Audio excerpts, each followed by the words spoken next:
Good morning, everyone. Welcome to a nice Saturday morning here at Town Hall. This is a special meeting for the 2026 budget workshop. Please take notice that action will be taken on the following items at the special council budget meeting on Saturday, March 7th, 2026 in council chambers, Sparta Township Municipal Building, 65 Main Street, Sparta, New Jersey. The time is 9:14 a.m.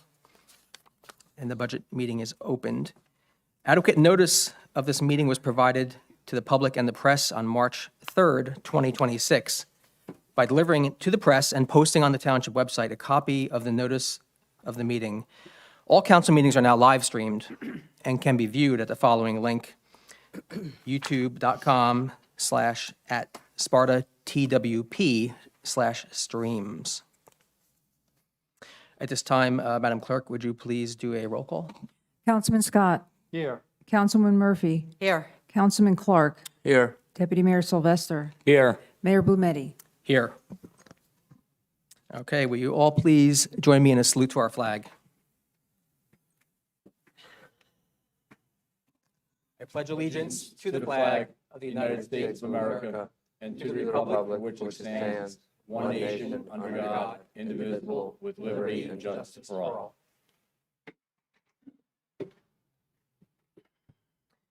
Okay, so a couple opening comments. First of all, this meeting it runs till noon, and I'm gonna plan on one recess about halfway through, so we can just have a little break for a few minutes. Just a reminder, this is a workshop, so this is a working meeting. This is not a presentation. This is not the final budget. It's an iterative process. We will have a public comment period at the end to share questions or comments that we can take forward with us as we continue to work through this budget process. Okay, and I think we'll start, Mr. Zepp. Would you first, maybe you're planning this, would you just introduce the employees who are here? You're probably thinking this already, just so everyone knows who's I in was. attendance. Okay, I thank you was. so much, and I think you have a statement to start with, too. Thank you. Thank you, Mayor. We're on the same page on that. Good morning, Mayor, Deputy Mayor, council members. Before we get started, I'd like to just introduce some of the folks that are in the room. There's some staff members here who help make Sparta run, and I just wanted to acknowledge their presence for those who are watching from home. Lieutenant Antonello, Captain Snyder, Chief McCarrick, Administrative Assistant Maria Morrow, G. Monterano of the Parks and Recreation Department, Dawn Crumford and Mike Carino, my finance team. Thank you. So, good morning. You had mentioned that the session is scheduled from 9 to 12. There's a possibility it may end up not taking all that time. So we'll see how it goes. I'd like to start off by reading a statement I prepared regarding this year's budget. Over the past several weeks, my finance team and I have been closely reviewing the township's fiscal position for 2026. During this past Monday's work session, it became clear that we are facing a critical budget situation. The projected increase over last year's budget is approximately 9 to 10%, representing roughly a $3 million increase. The primary driver of this increase is a substantial multi-year rise in healthcare costs for the township's 190 employees and retirees. This increase alone represents almost 70% of the total cost. Additional significant cost pressures include the required repayment of the 2025 emergency appropriation totaling $250,000, the veteran tax look-back benefit that totals $275,000, and it also reduces the surplus available for 2026. Mr. Garino will expand on what I mean by that, on its effects on the surplus. Continued subsidizing of the sewer utility by the general taxpayer in the amount of $191,000. These costs represent about 15% of the total. The remainder are O&E, which includes staff salaries and the operating expense budgets. As council is aware, the township must adopt a fully balanced budget that remains compliant with both the tax levy and the appropriation cap. Tax levy cap and the appropriation cap. Given the magnitude of the increases and a limited availability of surplus, expenditure reductions are necessary to meet those statutory obligations. After evaluating several options, the finance team and I are considering the following corrective actions. Reducing the 2026 capital improvement plan to zero.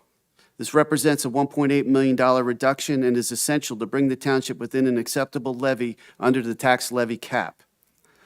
Restrict overtime to only the most essential needs, requiring approval from the manager's office.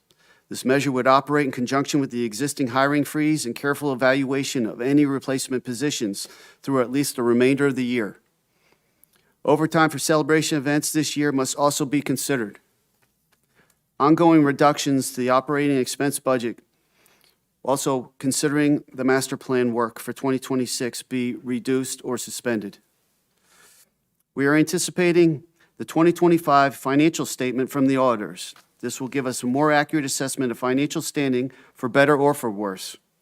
Meanwhile, the draft budget can start to be constructed. That's what we're doing today. These actions taken together should allow us to produce a balanced 2026 budget, though it's important to note that doing so will still require a 9 to 10% municipal tax increase, yet to be calculated. With the combination of unanticipated expenditures, limited fund balance, 4 consecutive years of essentially flat ratable growth, the township now finds itself in a difficult, unsustainable position. The steps outlined above represent the most responsible path forward to meet our statutory obligations while minimizing further long-term structural impact and compromise services for the Sparta residents. We're targeting to introduce the 2026 budget at the March 24th council meeting, pending the reception of the annual financial statement. That must happen first before we can introduce. Again, normally at this juncture of the year, I would be presenting to all of you a proposed balanced budget. There would already be handouts ready for the public. It would be posted on the website. Because of the situation we're in, we still have to find a way to balance the budget. And my finance team is working diligently at doing that. It is my duty to report to all of you the situation we're in and make you aware of what's happening. These measures are going to affect service to the town in some ways. We're trying to make it the least effective measures to get us to the end of the year with a balanced budget. Personally, I am optimistic that the future coming down, that we'll be in a better situation. And we have done a lot of work in the past 2 years that I've been here. We have passed tax measures. We've done the tax measures. We've increased the RUT to try and keep our surplus in check. Check the other municipal neighbors around us. They're all in the same situation. They're all in very difficult having to balance their budgets. Some towns are weathering it better than others. Some towns are using their surplus to get them through. That's what the fund balance is for. That's exactly what it's for, is to get you through a rough stretch of something like this. But with that being said, what I'm going to do is I'm going to turn it over to my finance team, and they're going to discuss really why we're in this position. And it's really because of the tax cap, the tax levy cap, and the spending cap. And I'm going to just turn it over to the finance, and they're going to explain that first, and then explain what we're doing to address that. Thank you. And if I could, sorry to interrupt, but I think it might be helpful too, just for everyone on the dais and then participate at home, is maybe just explain how a budget gets put together.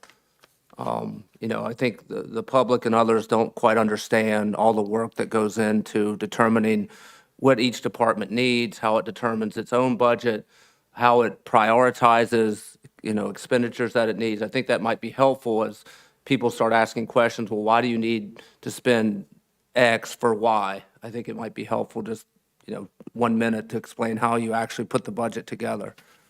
It would take longer than 1 minute, but I appreciate the question there, Councilman. Do you want to run through that, or Just wanted to also thank Dawn and Mike for all your work thus far and continuing on this. I know it's a lot of time and effort and focus, and it's critical work, and we appreciate it. All right, the first thing I think is let's let you explain the difference between the inside the caps and outside the caps for the council. Okay. There's two caps. One was put in place before I started in the industry. It's a appropriation cap of 2%. Some of you, I heard rumblings, had asked the question, what is the COLA ordinance you had previously passed, which is 3.5%. That allows you to take the appropriation, i.e. the spending side of the budget, up to 3.5%. Now, there are several items that the state has given us has expanded that for us because of their own inability to remain within their own legislation cap. So there are certain things that help us and hinder us from expanding the expenditure side, spending side of that budget. So can't say, okay, we're going to just tax it, we're good. All right, so they hold our feet to the fire and hold us accountable within that cap. So that is one side, the spending side. The other side, which was put in place in 2010, and I was working then, and I thought it would be, oh, that's easy. We already have the one cap on the spending side that we don't have to worry about. Well, lo and behold, the levy cap, i.e. the revenue where we can tax, has limited us. So, and again, the state has made several caveats, i.e. this year, the health insurance, that has increased so much, there is where we can expand over that. So that's one thing that's, I don't want to say helping us this year, but it's not really hindering us, so we can go past that. But we have to work within the two sides of the budget, both the spending and the revenue side. What's the revenue cap, the percentage? It's 2% plus all the items that the state deems expandable, i.e.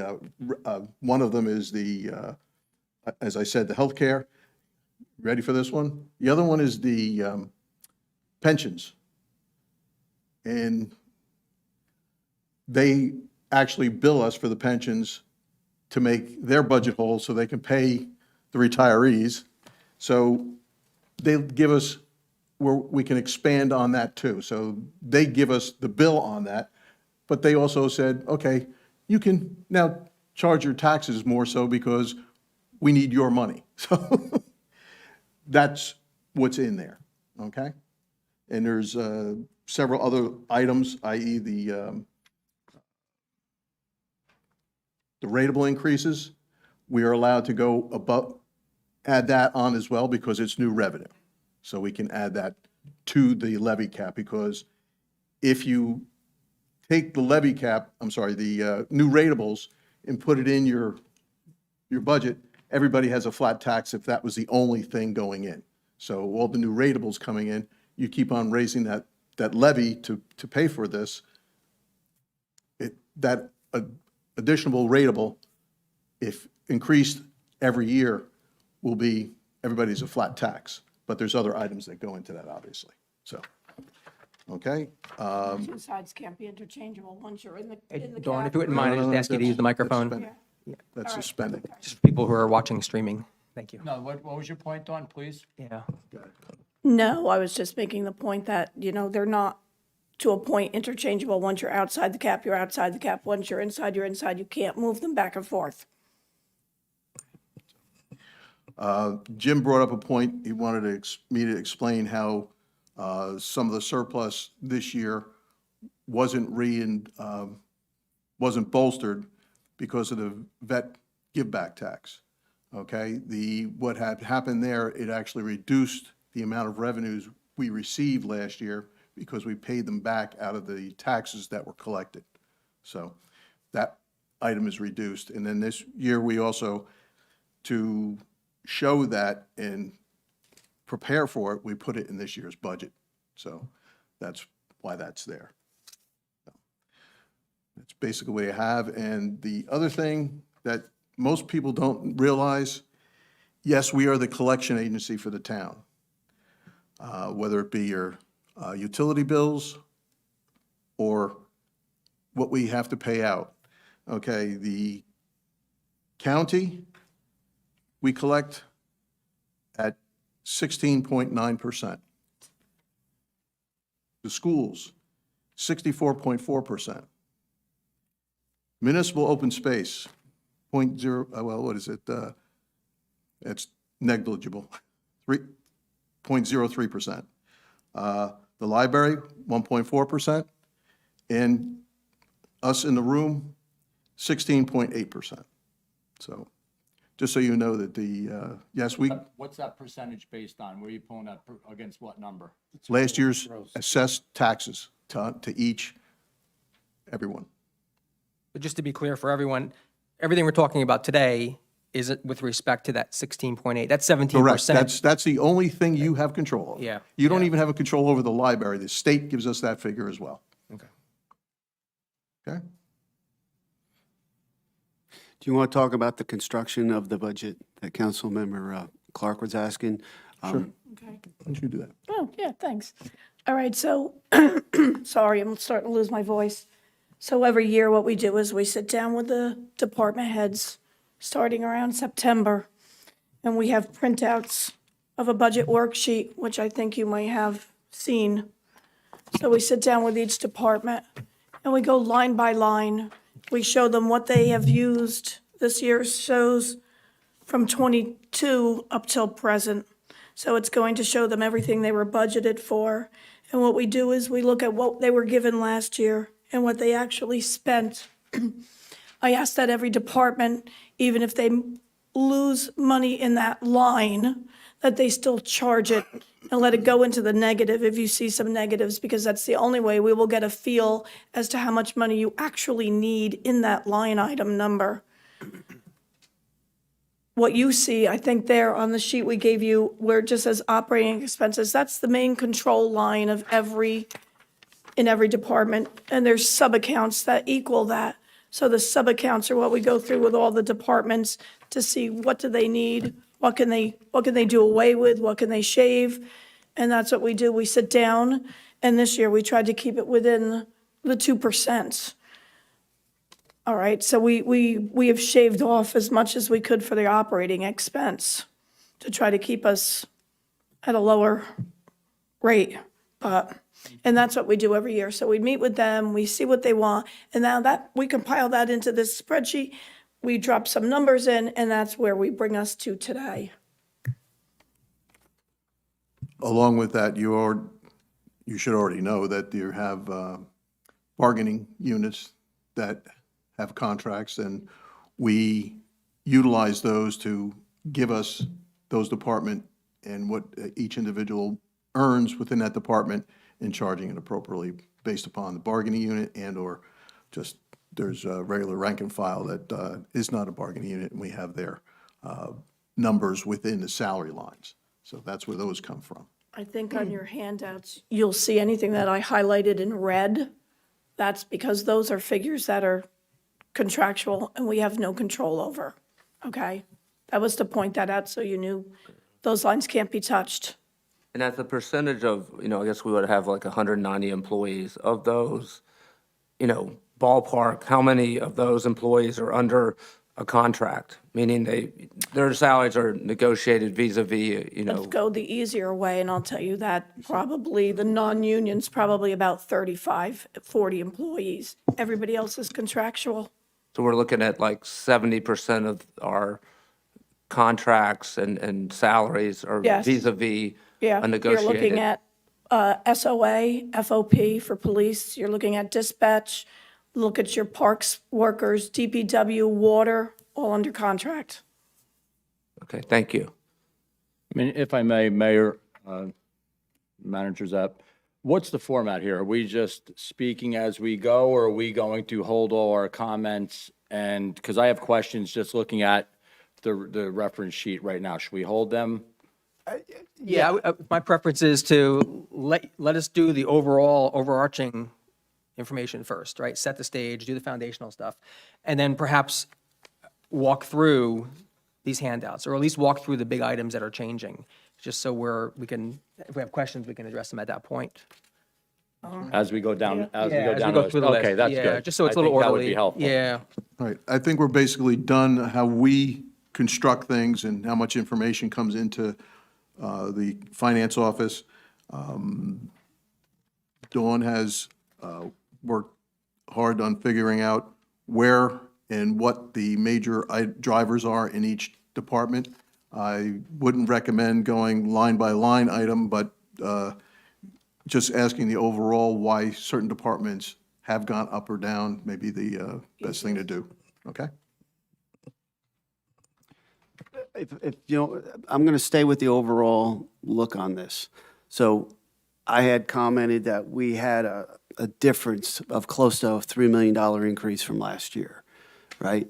And I said about 70% of that is health insurance, right? And then about another close to 15, 18% was emergency appropriation, vet tax, and we had some other supplementing the sewer utility.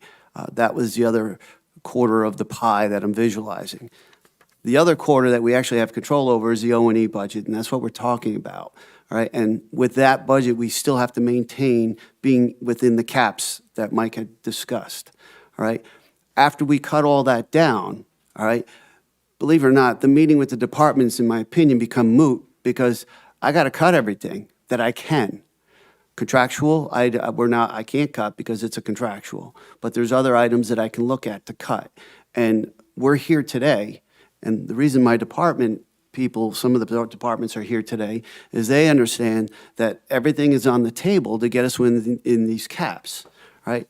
Now, Dawn has been working really hard at trying to find money that we can cut that doesn't really affect service, all right? And she's been working real hard at it. However, I'm at a point, Dawn, correct me if I'm wrong here, between $700,000 and $800,000 that we still have to find in that budget, all right, in order for us to get a balanced budget that's within the caps.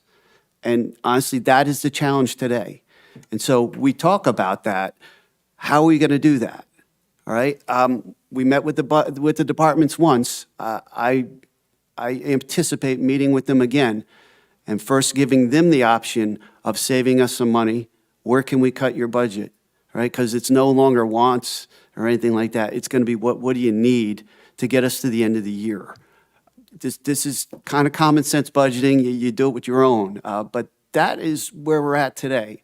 And I know we're kind of dabbling around it, but I kind of come straight at it with you guys. Well, with the 70-30 percentages you're presenting, it's a little bit different than I think we originally discussed or just looked at a glance. I mean, we had it about 50% healthcare. We added about 25% legal fees. I haven't heard one thing about legal fees, and that's rolled into your percentage portion here. But that's an area we can control and manage. And then you had 25% for salary and adjustments, right? So that was looking at that. So when you roll up now, you're just taking 70-30. Those numbers are getting blended. So I'm not convinced that that's the way we need to communicate that. I know to it's the easier public. to understand that way, and you're not too far off. We could be raw with that. We can go 50, 25, 25.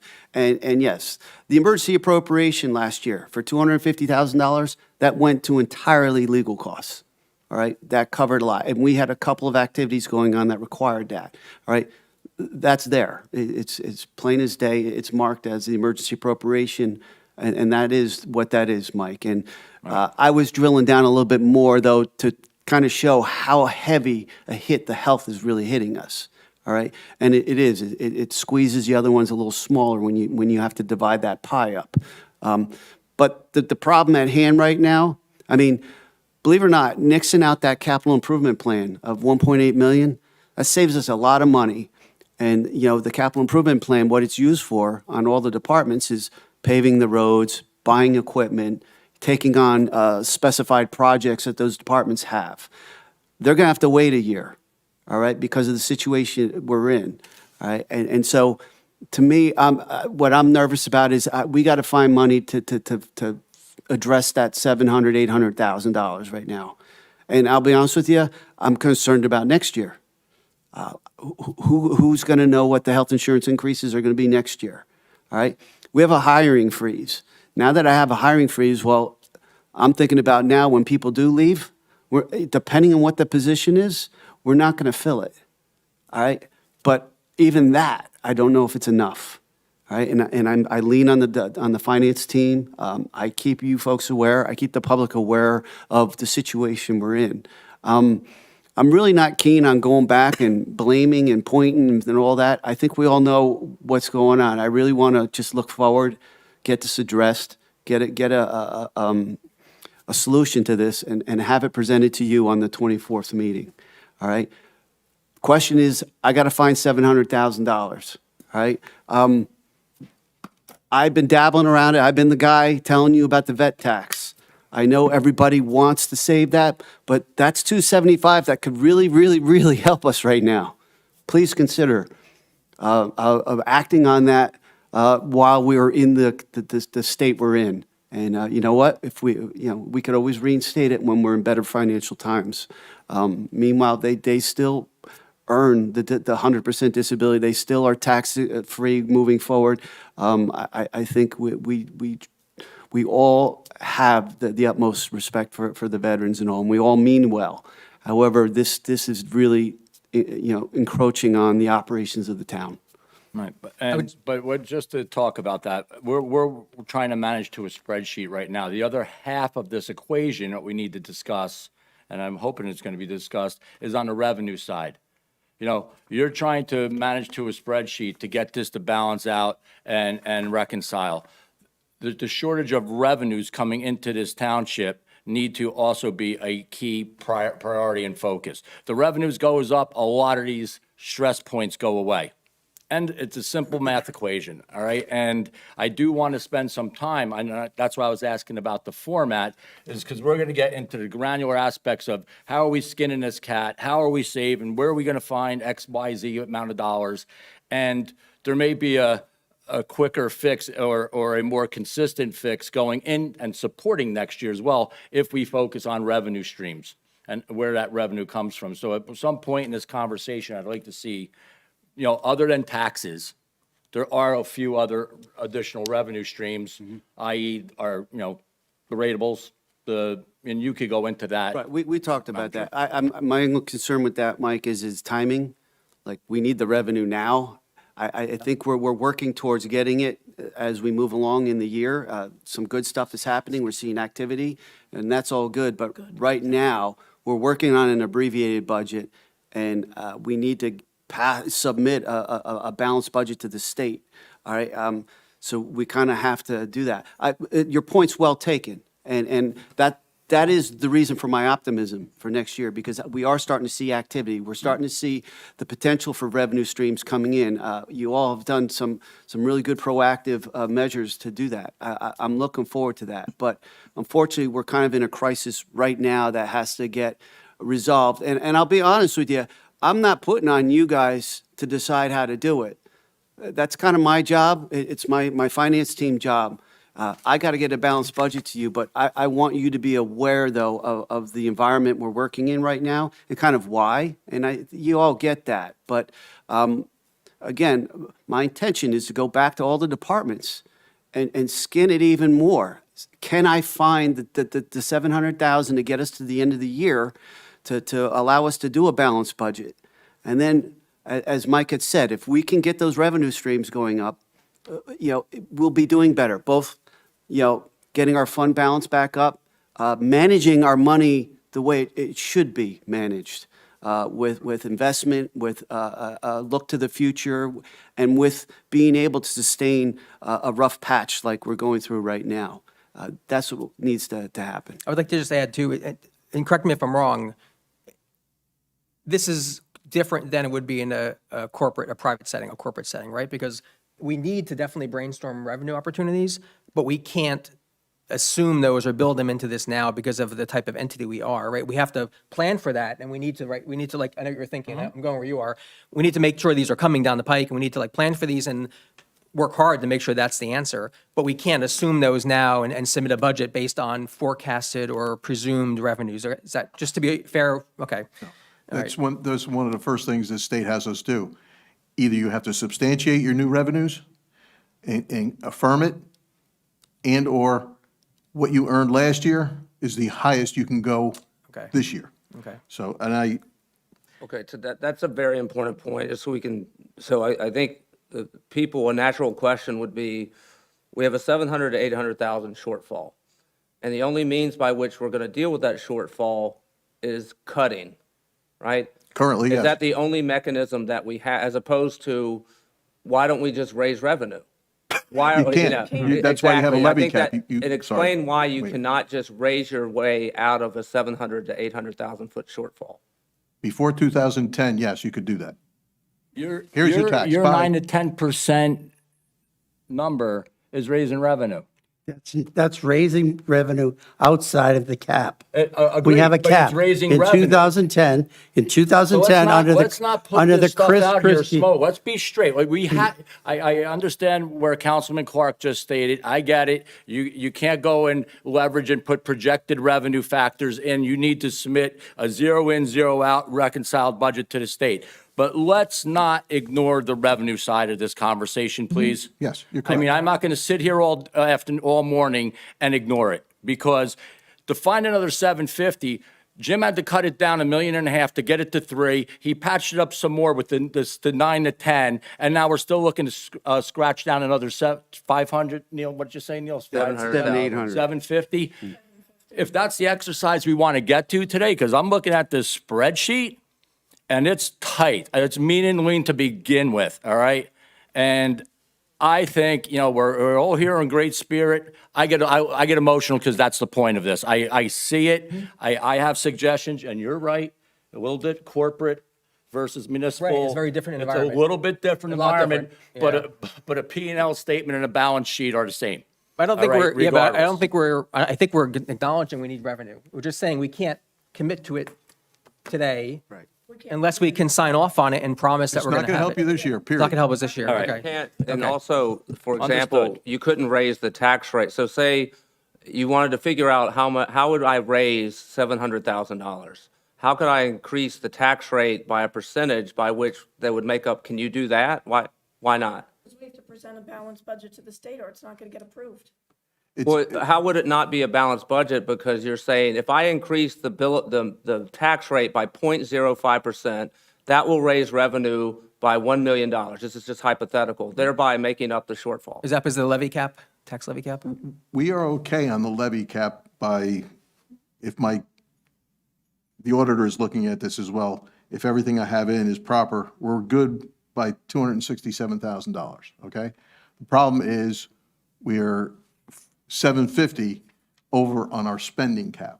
That's where we're having a problem So you're right now. saying, just to clarify, you're saying if we go up to our max on the tax levy, we're still, On the spending right, side. so we can't go up further, Right. right, not that we'd want to. But on the, what I was looking at my phone for, because I sent a spreadsheet last night that I wanted to do on my own. All the construction from 2018 to 2023 was up $718,000. Now, if you look at this sheet here, That the surplus? sheet, go to 2018, just above line 9, it says amount to be raised. Okay? Yep. The first line under 218 was 17.3 million. Now, if you added $718,000 to 2023, we would have been $18 million. In all that time, we would have been collecting taxes on that flat rate. That would be flat rate because you already had new ratables and taxed everybody the same. But now we're behind the curve and we're trying to make up for when we should have been taxing instead of giving rebates. Okay? Yeah. That's where we're at. That's a comment, I have this, I wanted to make this comment too. So looking back like to a few minutes ago, the overall picture here is this is a combination of historical actions and decisions over many years, plus the current environment that we're facing, which is healthcare costs and some other factors that are going on now, right? And I think that doesn't make it any easier for us, but lots of towns are facing similar issues with healthcare costs and other things. And just my own perspective is, back to what we need to do, everything's on the table. Right. We but all we're- need to be clear, everything's on the We started the meeting table. off saying, let's not go looking in the rearview mirror, let's move forward, and we just went looking in the rearview mirror. Well- And looked at, there's a lot of, you could go even deeper than that. We're Yes. looking to find 750, why don't, we should look at where some of this extra spending, overages occurred. And I Yes. need to put legal fees out there. We need to understand the impact the legal fees have created to the shortfall here, or the anticipated shortfall or budget gap you have here. Correct, I agree. you. But the reason I pointed what I did just out, you were talking about revenues, okay? And it's a culmination of things, and there's where the revenue should constantly be growing based Agreed. upon the ratables, and that keeps you flat tax, okay? Not putting other items in. So there was a missed opportunity, but I'm just hitting the nail on the head by saying, yes, you're correct with the revenues. I was just giving an example. Thank Sorry. you. Okay. Thank you. So Mike Yes, sir.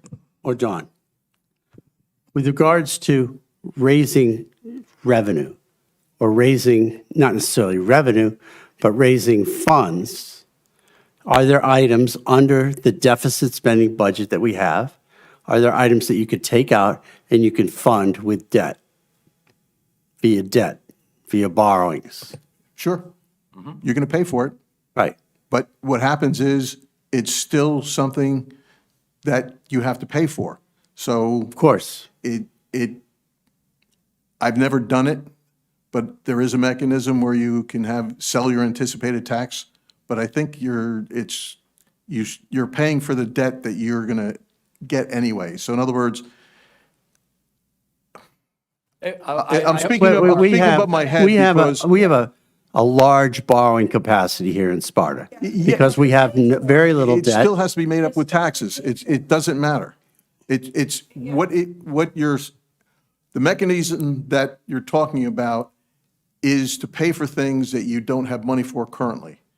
But we bill quarterly, we get those funds in, and we're rolling, okay? So we have that. We don't need and don't want the additional expenditure of selling our tax levy to pay for things now that we can pay for over time anyway. I'm not asking about selling our tax levy. I'm asking about if a household doesn't have the money to pay their bills, in our household, sale. we borrow. No, that's And then that's a tax sale. when we make some more money, we pay it off. That's tax sale. We do that every October. So anybody who's out there that doesn't pay their bills, there's multiple corporations and individuals that come in and buy those. But you could But we- finance against that, Right. against the uncollected taxes, is where Mark's going. Let's keep it simple. You have to Mark's residential or a personal approach to it. You're either gonna go borrow money from a bank to cover your shortfall, or you could take a home equity line to cover your shortfall. We all live like that, right? Yes, So as let's long as keep you it have the simple. funds to pay for such loan. But it's a short term. It's short term as we build and grow out of this. We're not looking to finance this gap for 25 years. Maybe we take it to a 3-5 year until you could get right-sided. It's debt structure and financing, that is an option here. So I just don't want to just ignore it in that regard. So. It's already anticipated as a revenue. We anticipate $1 million in, Where's what the heck that? is it called? It's line's on that? sheet, In net unsecured borrowings? it's on the revenue side. In No, net no, no, no, no, unsecured no. borrowings? It's- No. Borrowings, no, it's uncollected taxes. Sure. Okay, it's, what the heck is it actually called? It's on the revenue side, you're not gonna have it. The rut? Not the rut. No, it's not the rut. It's outstanding taxes, okay? It's $1 million. Last year, you collected $1.3 million, i.e., when the tax sale came, we collected that. So we anticipated $1 million, we collected over that.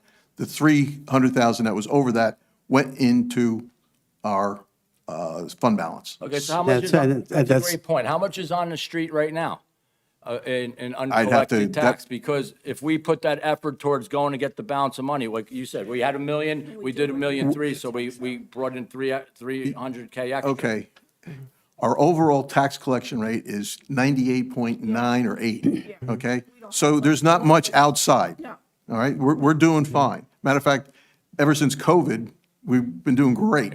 Because people are paying attention. But it's already anticipated up to the level, and there's a whole different calculation on our annual financial sheet of how much we can anticipate. So $1 million is A good bait. a good basis for us of a 1 point, wait a second, $112 million that we collect for the municipality, whether it be our county portion, school portion, library portion, whatever. So, but that is, so it's less than 1%. Just to clarify too, not that we're ever want to go there, but we're not allowed to finance operational expenses anyway, right? Any debt would have to be for capital, is that correct? Correct. Okay.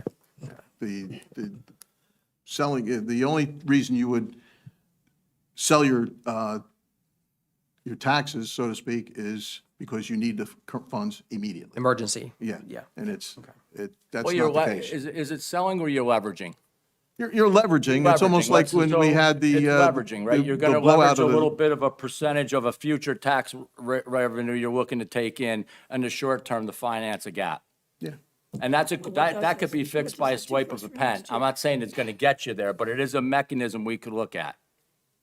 It's, It's minimal. You're saying it's still minimal, yeah, it's not worth the expenditure. No.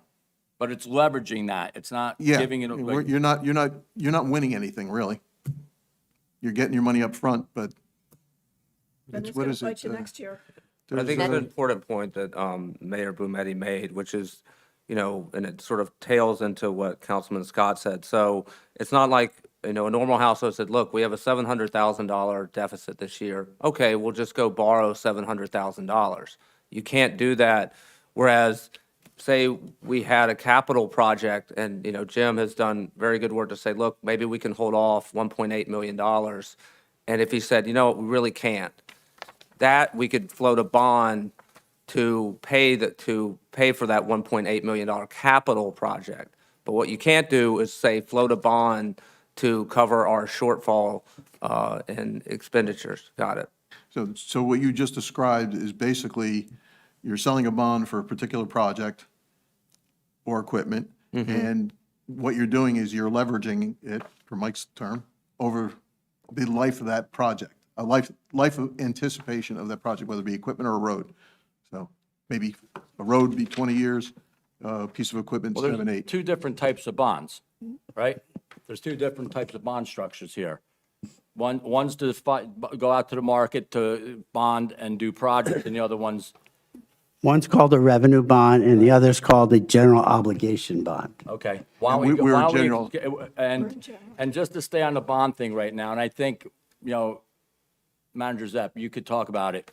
You could restructure your debt, to Mark's earlier point, and we could roll that, and I know bonds have restrictions, and I understand it, but have we looked at maybe restructuring or reissuing and consolidating our debt and reissuing bonds to offset and get a little bit more of a, It was done in 2024. We done it. Yeah, It was done in We did 2024. exactly that. And you have to, the guise is you have to save 3.5% of the total, whether it be the principal and interest. You have to save 3.5%. and where were the rates at that time, the bond rates? I can't They answer were- that question. They were lower. They were low. Yeah, And they're up now. They're higher now. They're The higher point now. or two higher, yeah. it's like refinancing your mortgage, folks. Yeah.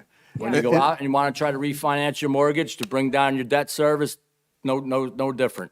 And I don't want to say sharks, but there are people out there that I've worked with before. They're watching your debt structure. We have to post that I information know on it's the heavily web. regulated and monitored. I And, understand that. and if the savings comes into play, they're going to come knocking at your door. So, Yeah. so that's, and No they haven't different than knocked. no different than the bank I'm borrowing money from right now. I'm not sure I understand that last statement. Are you talking about the rating agencies? I'm not sure I No, understand. not the rating agencies. There's Default on bonds, he's bond buyers out there that they watch what you're doing and they're looking, they know that if you save money, they're making money on top of you saving money. Okay? So they're out there, they're going to watch your bonds. They do it for everybody, not just municipalities. but there's a group that does a lot of municipalities, but And our rating's pretty good right now, right? Our rating did not go down? What is our rating? I think it's gone down. I think it's gone down a little bit. But it's still a double A or a single A, correct? You want to be a triple A or a 4As, so I think right now But we're we're in the pretty much As. at 2. We're doing all We're in right. the A's. We're still in not- the A's. Yes, I don't think it's lower than double A, is it? not lower than double, but I think we were never 4, we were only ever 3. And I think now they've warned us that we're leaning towards a 2. Do we as a municipality even have I thought that there's some limitation based on the size of our township that we don't, there's not possible to get a certain bond rating. Like there's a top that only certain Don't think we could municipalities ever be qualify. I don't AAA. think we ever qualified for a 4. I think we were at the highest we could be, which was a 3. Okay, so what you're saying, we could never be a 4 regardless of how great our revenue stream is because the way the bond rating agencies, they kind of break it up into the way the township is structured. So is that right, that a 4 wouldn't apply to us regardless of our financial situation? Yes. Okay. I know we went off on a tangent, but I did post the annual debt statement not too long ago, and the town hasn't bonded for projects in a long time. We've paid most of our projects with cash. We're still and- paying for that bond loan that we have. Right, but it is minimal, though. You look at a lot of other towns, they have a lot higher debt rate than we do. You know, it puts us in a position that. That was a business decision, right? That was either self-funded. It was taken go out and advantage of, in finance. '24, taking advantage of opportunity where we consolidated all our debt into one bond. And We refinanced. And it worked out pretty well for us. As you know, most of the debt is in the utilities, not even with the town. But we're doing well. We're positioned that if something came upon us and we needed to fund it, we could probably do it very easily with Our debt is our where it's debt. always been for like the past 10 years. Under 1% is where this town has always kept it. So you're right where you are, and where you always Which have is been. fantastic. That's a little- Okay? So that's good where news. you are. So we go back to the $700,000 problem. Yes. Again, I'm asking the council to consider the vet tax benefit. That's $275 right there. That would help us tremendously, you know, bring us down to almost looking for $500,000. The finance team and myself will be going back to the O&E lines, line by line, item by item, talking to each department head, finding where we can trim. I did that last night, and I went through and I shaved off a little more. That's what got my number down to needing about $742,000. And Jean Montemarano was very kind enough to go through her budget and call me up and tell me where I could cut on her side. So if we can meet with other departments, but you're right, we're pretty much running as lean as we were. There's really not a lot of increases. And if I'm reading this right, there's no line item for our fire department other than the $16,000 one that we went back and forth on in one of our meetings a few weeks ago? Don't confuse that That with was fire prevention. That wasn't fire department. The fire department, Fire department hasn't changed. fire department hasn't changed, and in fact, to their benefit, because of the shared service agreement that we did, and you folks recently approved of the sale of the 2 vehicles, we're keeping the money of the vehicles and all that. I have that, and that can only be used for fire department.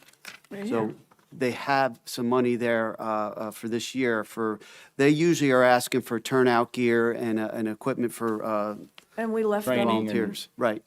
And so they have a budget we this year do have some to money do for that. them there. Budget is the That- same that as last was year. left I over. Not didn't- changing, I right? didn't touch Yeah. that. They're still budget, they're still slated in for the $71,000 they've been getting every year. Thank you for clarifying that. Okay?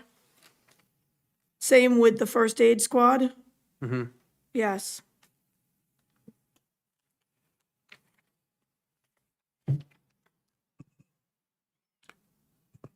I just went online and looked at our debt, annual debt statement at .094. Most municipalities are around .3. So we're, Higher than others, but. no, we're way Oh, we're a down. third of us. We're way down. .3. No, I Yeah, we are understand. down. It's great job under the circumstances. I know what it takes to do that. So to be crystal clear, Our debt level is at a third of what other municipalities are in average. Typical, yeah. Thank you. I mean, looking through these sheets, and I'm going to say something that's not popular, and I don't like to say it. When you look at the column that shows the differences, right, across all these, the ones that jump out dramatically are the contractual salary and wage increases. I mean, that's just to state the obvious, but in case people haven't seen that, or might not recognize that, but yeah, that's, Those were commitments made to the bargaining units, and depending on the length of the contracts, I have two contracts that are open right now that we're negotiating. The SOA contract is open not SOA, the rank and file contract is open, and the dispatchers are open. And obviously, we're going to be looking at those in a different light right now. However, the other ones we're obligated to because of the length of their contract. I know DPW's contract expires at the end of this year. And they have a supervisors union and the rank and file union for DPW. Those both expire at the end of this year. Meanwhile, I have two open contracts with PD, dispatchers, and rank and file. yeah. So And I'm just saying, nothing, everything on here that we do in this town is critical, but when you just look at the math, just a couple of those line items alone are 800,000 in increases. Yes. Right, okay.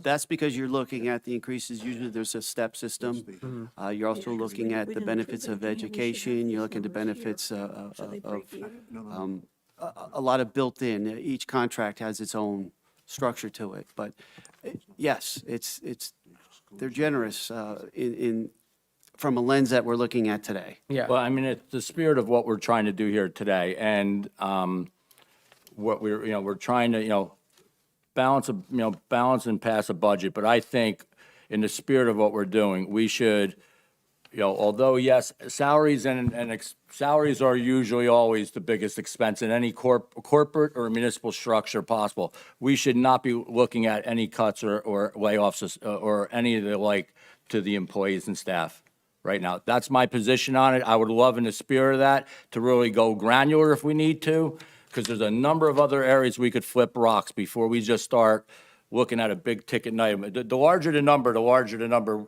looks really ugly in red over here. But there are places that we could, and it's tight, I see it, but it's tight that we could, maybe in the spirit of what I'm saying at least, that we should try to look at other, to really skin this down.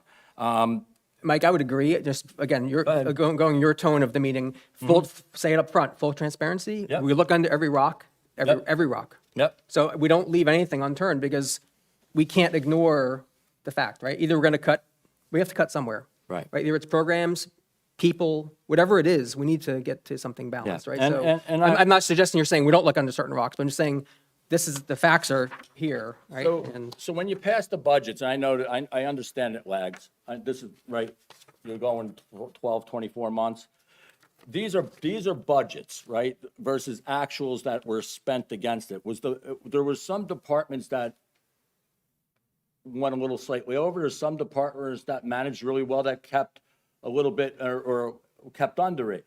Was the money that was earmarked on it, how does that money get clawed back and recaptured? Or does it just go linear across the spreadsheet into the following year? Some of that was, actually, Dawn, please use this. I'm sorry, yeah. some of those was also used for your budget transfers. That's how you look at it. You go in, you see which departments. I'll throw one department out. I'm not going to put names out because, again, we can't talk in public about that. One department, we had a gentleman retire. The replacement was less money, but that money was left in there. The salary line, the budget had already been passed.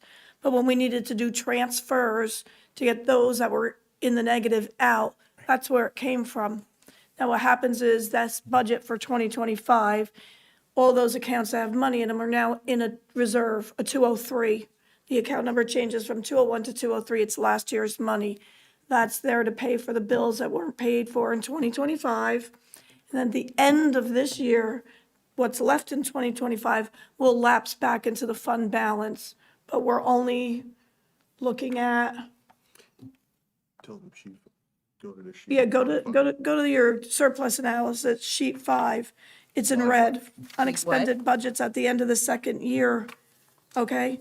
we're looking right now at possibly having $472,000 left in 2025. Dawn, if I can interrupt, can you just navigate all of us to where you're looking? Which sheet? I'm what on your line? surplus analysis. 5 on the first page. Yes, I Five see it for the in red, surplus number 5 on the first. Okay. Oh, Yes. So those are what was rolled in.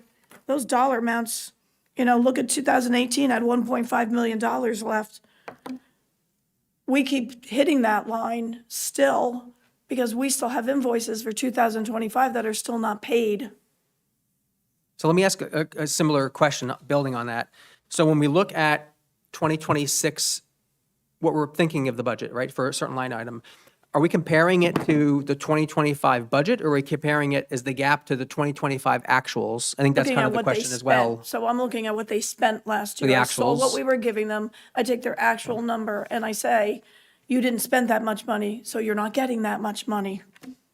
Okay, so when we look at this 5-page sheet that you gave us. Yes, The item that says 2025 final, right, the middle column. the is final that budget. Final That's budget. after. Is that budget or is it actuals? That's after we had to do any of those adjustments in the column before it. That's what was left there. And that's what was spent. That was spent, okay. Yes. Okay. And excuse me, Don. To be clear, let's to go back a minute or so, we were talking about the transfers at the end of the year. And that's just moving money from one bucket to another, one department to another. Yes, It is not this nefarious No, thing no, that we it's get not. accused of No. every year No, by certain members of the absolutely not, public. sir. Technically, this is one business, one TIN number. Everybody gets their allocations. If it needs to be moved at the end of the year, it needs to be moved. Just because it's in your department line. And it's Yes. done in all 500 It's done municipalities in the It's done in state. every state. Yes, every municipality in the state. Thank you. 565 of us are doing it. Right. You have November, December to make sure that your budget line items don't go over expended. That's your first transfer section. January, February, March, you have the same caveat, 3 months to make sure that you don't overexpend any line item. Okay? You have a balanced budget and balanced revenues. Hopefully your revenues, you have a little extra.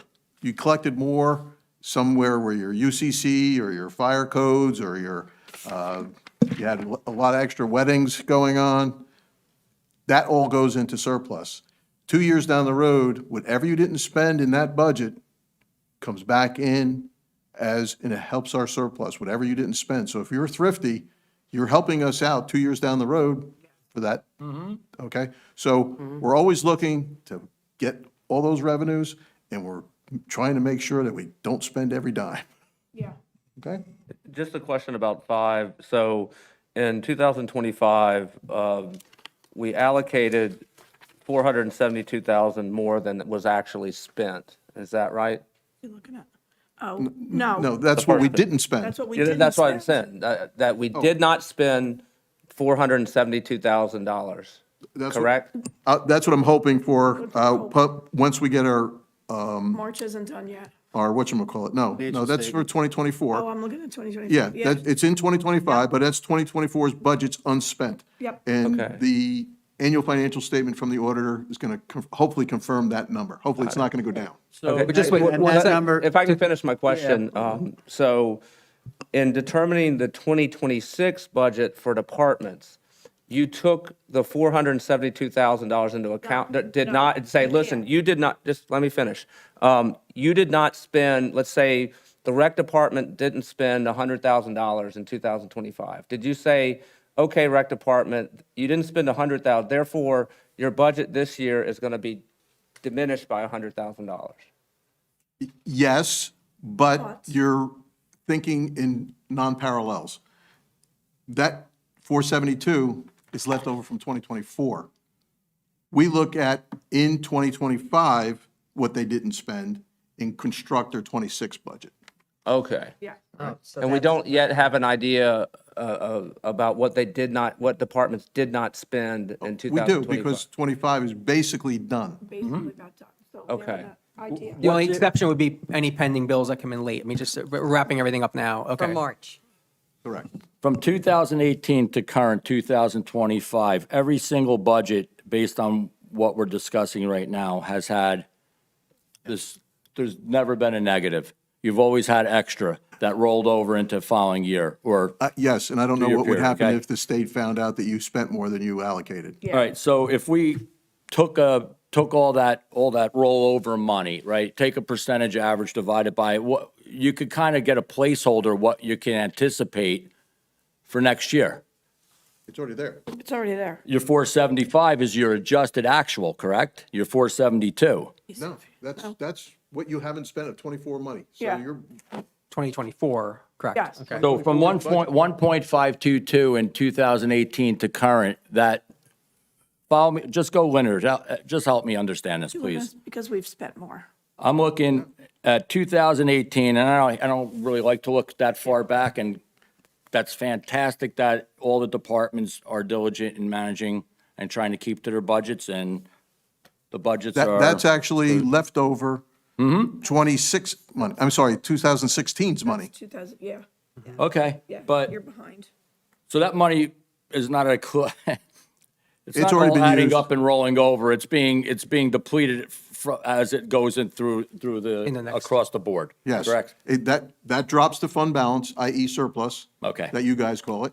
All right. And we utilize that the next year. Keeps, it grows, it gets used. And that's what the whole purpose of the budget is. It is a moving target. It is a living beast that you have to follow the ins and outs to make it sure that you're not overtaxing the public. And we're not, because we're constantly reusing. We have the setup of the reserve fund collected taxes. We hope that helps us replenish our surplus that we use. So it's a rolling item, just Okay. like the budget that hasn't been spent. It keeps on coming back in. It may be less, it may be more. Yeah, and Mike, that 472 is already built into the 2026. It's a It's built in as far as what we hope far as is what we- going back into surplus. give or take a plus or minus, but just, it's already, it's not like with newfound money. That's already built into now and assumed for 2026, right? Correct. Okay. It's money you've Councilman- already collected on the revenues from, of your balanced budget from '24. Okay, Councilman Clark, did you finish? I'm sorry. No, yeah, Conversation that's, just no, kinda that's went- helpful. I was just trying to drill down to, you've already met with the departments to say, we're going to set what we think your budget should be based upon what you spent the previous year. And if you didn't spend, $100,000, then this year you're going to be reduced by $100,000. So you've already tried to keep the departments within the previous year's budget. Yes. Okay, got you. I just want to elaborate on that because both Deputy Mayor and you guys are talking about, when we talk about the departments and their lines and they come in and we talk about the future year, the next year, we do look at their actual spending.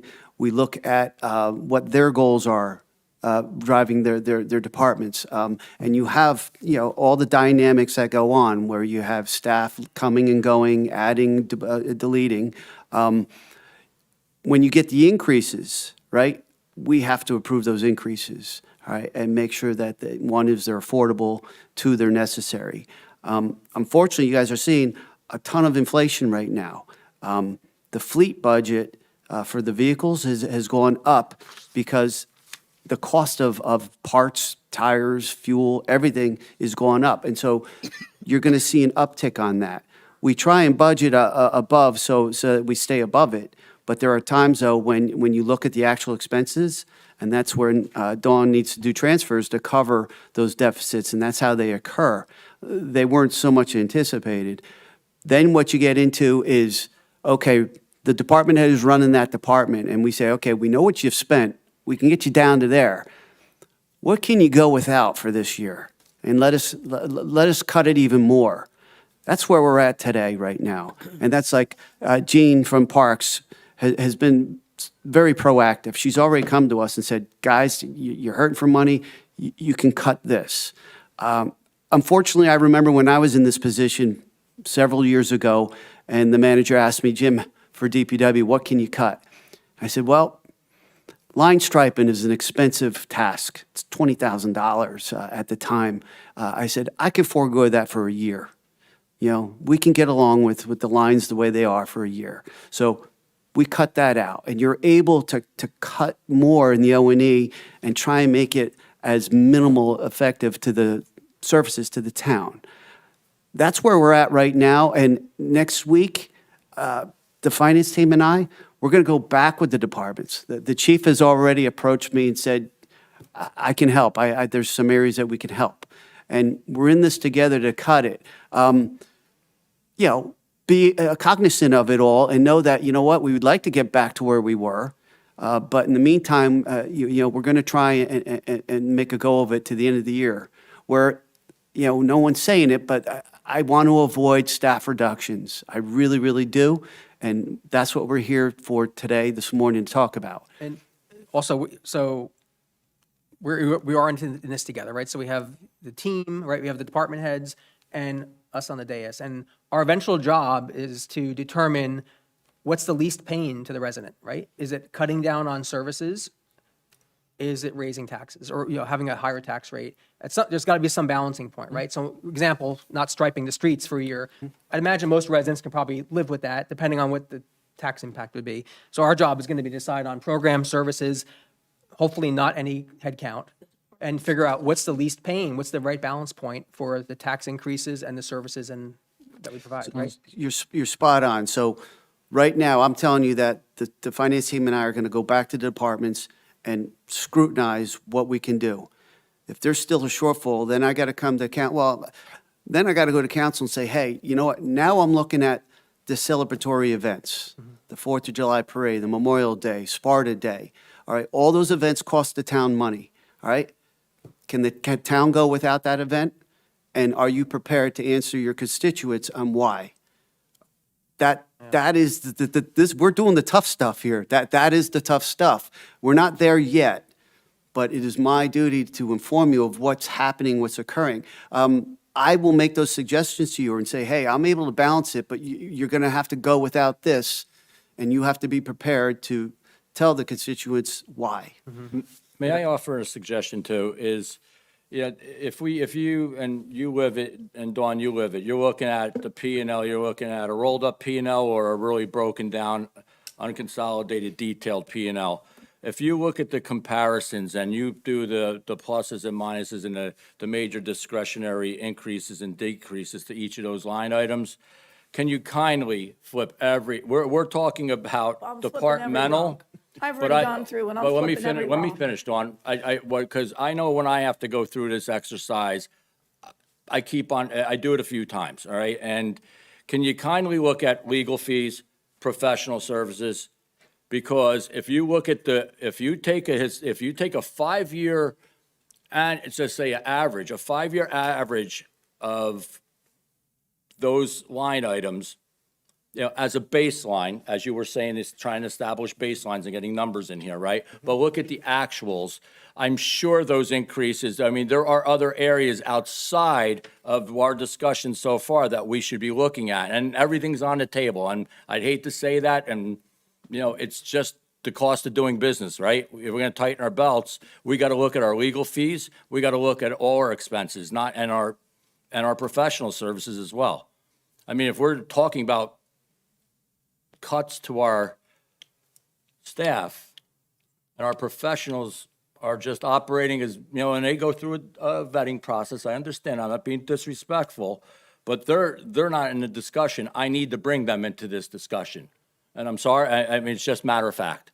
It's just something, I need a commitment that somehow, whether we report back to this, that the legal fees, I know the number's up substantially from you have a $200,000 baseline of legal fees. That's your flat base based on everything I just kind of gave you an example. And this year alone, you're almost 4 times higher than that baseline.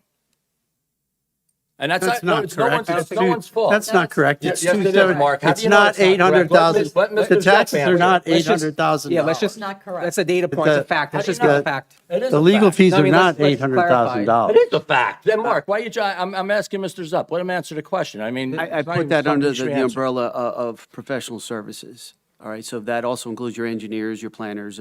There's a lot of, the analysis that I have here would say that. Councilman, Deputy Mayor Sylvester, it's point's well taken. We can look at legal stuff. That's the unanticipated part, because the courts and all that we've been living through, it's unanticipated what's going to happen.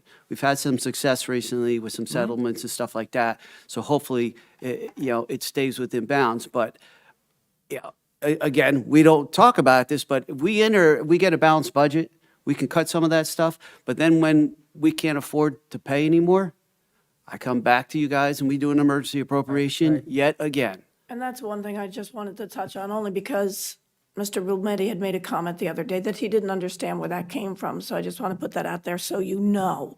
Anytime you take an emergency appropriation out, as we did this year for what, $250,000, you're borrowing off next year's taxes. So you already put us in a debt of $250,000 just to start this year off. So wait, we one second, just had an let's just early- clarify. no, Mike, Dean, one I second. need- No, excuse me, because Mayor. I just want you to clarify what you said, though. It's About a important. one-year payback, because there are certain circumstances where emergency appropriations no. can be paid back over 3 years, I believe, right? Those other things that you're looking at are notes that are due for tax reval or. Well, no, the for health, instance, the the master welfare, plan, and a the few years ago, we were safety. looking at financing the master plan through emergency appropriations for paying back Yes, over 3 years. Yes, but it wasn't Okay. that expensive, so there was no sense in doing it at the time. Yeah, yeah. Okay, because it wasn't as much as you thought it was going to be. But when you pass an emergency appropriation, you are taking money from next year's taxes. Yeah. So you're starting me with a debt to begin with. Okay. Mayor, Yeah, thank you, please. thank you, Mayor. We just had an earlier discussion about why would we go ahead and finance against future taxes, but yet we just use that as a vehicle to go get emergency appropriations. Is that what I heard? I'm just, and it's not to be, it's not argumentative, it's not attacking, it's just understanding. We did exactly what we just talked about earlier, to Mark's earlier point of trying to maybe go and borrow money to take care of this go to debt. this- But I on an can't- emergency yeah. appropriation, say we have to come in for another $500,000 or $1 million worth of legal fees this year. We are going to come to this council, we're going to ask for an emergency appropriation of which is then leveraged by the future taxes. Is that correct? And finance that Yes. way. So what you're So we're- saying in a so we're sense is if I playing- go in and cut legal fee spendings now, you want me to cut legal fee spendings now to I want bring the both. gap down so that when we run out of money, we'll just take an emergency appropriation against next year. But I would recommend, you're the architects of this. I think it could be a combination of It will both. get It's you lower it'll get expenses you and then some, but- leverage and finance but build yourself a little bit of Yes. a slush fund so we don't have to come out with this emergency It will get you funding. some, but it's not going to get you all of this because we only budgeted for what you were budgeted for last year prior to the emergency appropriation. You're smiling at me. I like that. I don't know if you're smiling because you want me to get out of a donut and be quiet. I don't know what you're Pass the doing box here. up here. I need a little sugar. I'm smiling because I have two fists, right? I said before, we have a balanced budget. Yeah. You already made it in balance and you're already playing with your next year's, because Understood. you already know that you're going to be short over here. We're only on the right side of this Yes. equation. We're on the Opposed expense to, side. you I know, got you're it. not borrowing, by going out to an institution, but you are borrowing against your future But taxes. if we're looking for, what's your gap again? 750? 42. 740, okay, let's be generous, okay? 750, and let's anticipate, and we are, and the professionals are moving, trying to settle and mediate or mitigate these lawsuits. So the more that comes down, the legal fees start balancing back to the waterline at 200, 300K. Let's anticipate that and maybe go borrow to cover that. If we use it, we use it. If we don't, we don't. But at least you can build it into you're trying to build this model to pass the You sniff can't test to the borrow state. ahead of time. You can't borrow this ahead of time. You You can't can't press. put a line item in this, and No. when you put your budget. Because I have to ask the state for permission to do this. You have to pass a resolution and I have to send it to the state and the state But we're has going to say pass an yes. emergency resolution if 3 months go by and all of a sudden. Yes, but I have to ask Manager the Zepp state comes to for it council, first. says, hey, I need a $500,000 or $1 That's million. different though, We're right? doing it then Yeah, anyway. That's different. That's Yeah. different. That's Yeah. a You formalized can't. process to get it done. Look, I'm just trying to be I know. I was creative. gonna say, That's you all are I'm being trying to do. creative, but I give you I know. credit. Right? I'm trying to get it below the I line. do give and you be credit. creative here. You're trying to be creative, but you're kicking the can down the road anyway. So it doesn't matter. You're But going it's to pay short for it term. regardless. Let's talk about kicking this can down the road. I'm not saying let's go take a $500,000 and finance it for the next 50 years. Because if we do the other side of the equation of growing our revenue and strengthening our businesses and bringing in new projects and new businesses and getting better, stronger ratables and all that other stuff that supports revenue, with even the tax increase that's being suggested, we could pay that. You could pay that off. I'm not looking to finance that over a 50-year period. You could pay it off in 2 or 3 years. If we're, It's a- well, it's a- our it's a operating sneeze. expenses are tight now, so if I bring that money in, where am I getting the money to pay for the loan if I'm already at bare bones? Interest payments, we have to find interest payments Yeah, out of so, this somewhere. you know, where would I get that from? I'm throwing it all out already- there, guys. You're throwing it out there, but it's still structured in the fact that you're playing against your future year, and you're going to have to pay for it that We're year. talking about a mosquito. It's like a mosquito bite to that. I mean, you're talking about 9 to 10% tax increase. I'm talking about just going out and patching this up, and this meeting's over. We But could I end this can't- meeting right Okay, now so here's the by going thing. to do this, and Okay. and You're we're not- sitting here and I'm getting beat up. It Yeah, is but you're going not to be a- sitting here next year. It is not a fast process. It is not a fast process. First of all, Dawn, you're not going to get Dawn, it in time for your budget. I'm only messing. gonna get it. I'm only trying to keep light of I it. know, I know, but you're not and it's gonna get it in nothing. I time. understand you. I appreciate what you do here. These spreadsheets they give you brain damage. I get it. All right. But they're usually very conservative. You all come in with the conservative approach. No, if you look at I'm saying mine- your baselines are conservative. No. What I'm just saying is I want to take what Councilman Scott said as into consideration. Sure, we should flip every rock and try to look at expenses, but if we can't to balance this budget, okay, so we submit it to the state, right? You can't. You get check mark, but the day after we submit it, can we go to the market and then go get that money? No, we can't submit it to the state being unbalanced. They won't take it. It's unbalanced. They Right. can't You go know in. the process better than I do. I okay? I'm just trying to be creative here, that's all. How can the state run a deficit budget and not allow us to do All that? right, we're off topic. Hold on, folks. I want to bring the temperature down slightly. I know the enthusiasm is great. Okay. Let's take turns talking back and forth. We need creativity, but let's just take it down a level. Okay, Stay on let's, topic. let's go. I just like to go back and remind the audience here of something that I mentioned last year. Last year, when I was on the planning board, I mentioned to the planning board that the professionals, the engineer, the planner, and the lawyer, those people are paid for when they come to a meeting and XYZ developer is sitting there selling his case of why they should have this development. These three parties, their bills are not billed to the escrow accounts. And we were told by the head of the planning board, by the head of the planning office, that that's not the way we do it in Sparta. We want to be user-friendly. These people told us, the engineer and the planner said, that's correct. We do not break up our bill and bill individual developers because we bill the town. Now, in every other town that these people work at, they bill the developers. We do bill And the so we developers. are footing Let Mark finish, everyone. Let Mark of finish. legal bills, of legal and planning bills for the developers. And why is that? Well, that's because who the planning and zoning department didn't want to segregate the bills, didn't want to break it up, didn't want to do the job that every other town in the state does. That's not true. Okay, Dawn, would you like to reply? Yeah, that's not true. When they're there and they're representing one developer, it is billed to the developer escrow account. When they are here representing Sparta Township's interest, it is billed against their retainer. But I know because I process developer escrow bills. I can't tell you how many I do, but there's a ton of them. So when they are here just for one specific purpose, yes, they bill me and. That makes sense, and but that when they're goes through sitting there. over here, they should be billing the developer. If and they're it should be- here on representing Sparta Township's interest, then no. Because they're not here for a development project. That's They're correct. here on our behalf. And our planners and So our no. engineers and all our other professionals have been supporting us in lawsuits. But okay? also- And that's not going into where Yes, Mark, but also I'll where digress Councilman off by Scott saying, mentioned.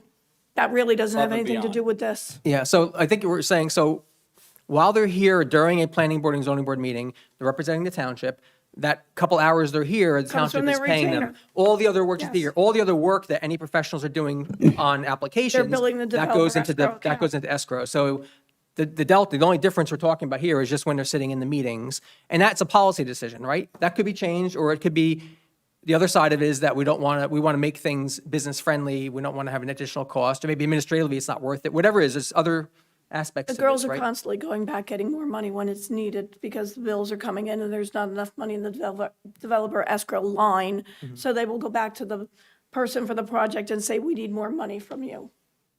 Just so I'm clear, so if an applicant comes in and they're anticipating a 5-session in front of the planning board, I mean, our application is going to take 5 separate sessions. When our professional was there adjudicating the application, that's billed out of their retainer and not billed to the developer who's presenting the application? That's all I know, sir, is when they're here on the developer, on the behalf of the project, they can build the developer escrow. But when they're here for Sparta Township, that's what goes against their retainer. That goes against their monthly contract. retainer. That's a amount. part of the Yes, cost of contract. doing business of running a Yes. planning board or a zoning Absolutely. board, right? Okay, so, Have a meeting when you have no applications, but you're still having Yeah, the we're meeting? paying for 'em. And they're Yes. here? Yes. We're paying for Well, it. that That's makes where sense. they're coming out. Councilman But Clark, for yeah. those 5 sessions, who's paying for And that? they'll pay for the developer escrow. If they're here just on the behalf of that project, they will build the escrow account. okay, so if the applicant, if they're, because theoretically, they are representing Sparta Township when an applicant is in front of them. I mean, Some nights they're here. Yeah. And I. When the I developer's not listen to here. them For many projects, all at once. but like an obvious one where we do build the developer is when the initial application comes in and our professional has They to bill look them over it. for a myriad of Yeah. things. They come through with all sorts of fees that are done. It's, yeah.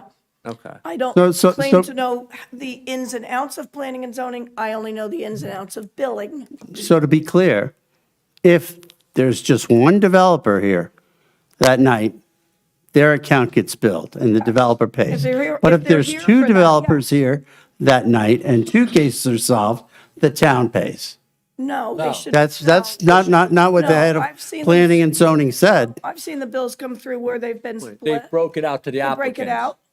It's only That's when- not what Always break that's them not up. what the engineer and the planner are saying that I they're don't know, doing. but all I can say is this again, this is getting way off topic Yeah, I think here we're and way talking- off base. No, we're I'm not looking sure for even if- dollars. but I'm not sure We're this is looking anything for material, right? $100,000, Well- and here it is. No. That's part, No, Mark. You're because on, you're on what's to budgeted that. in here is your contracts from these that you passed. I understand that. So It's not big there's, dollars here. it's a done deal.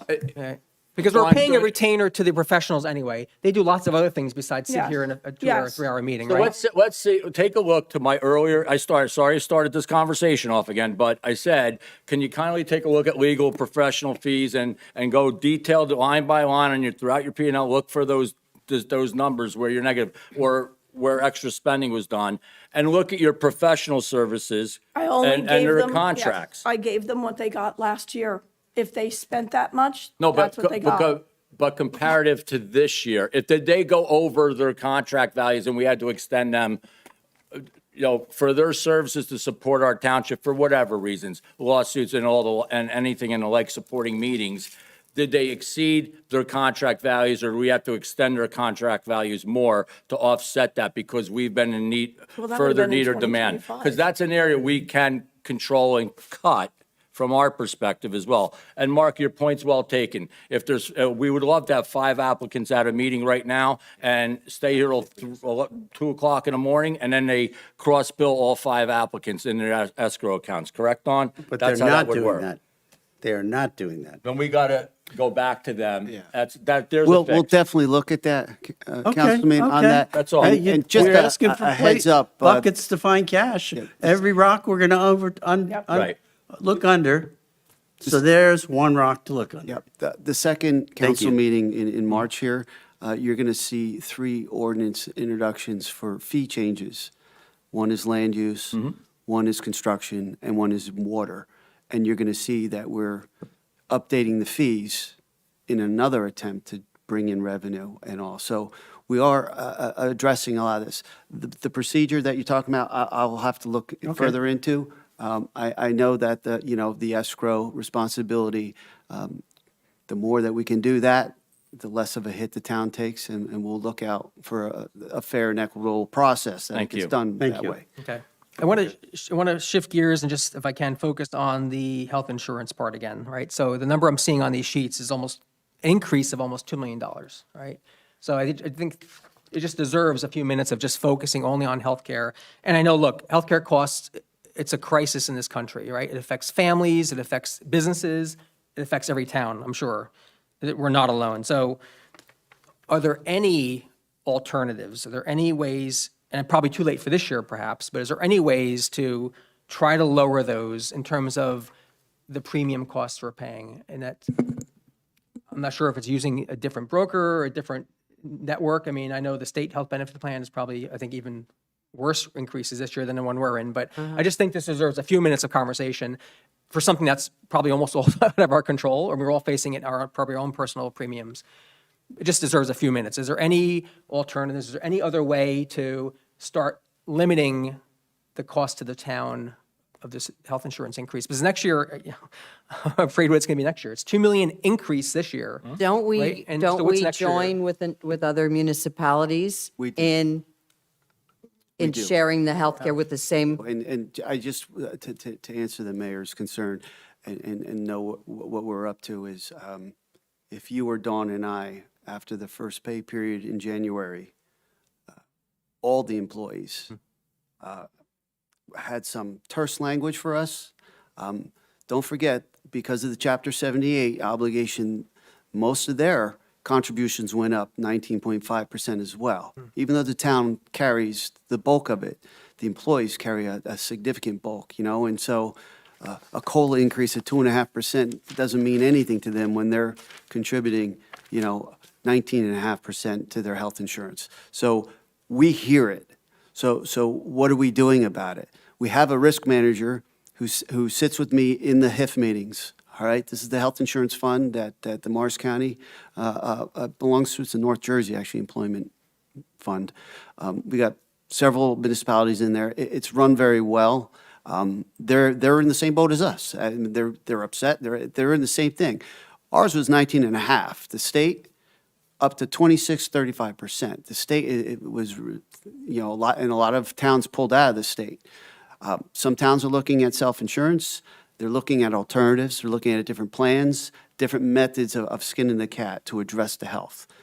Our risk manager right now is diligently working at getting different plans that we could possibly utilize to get the cost down.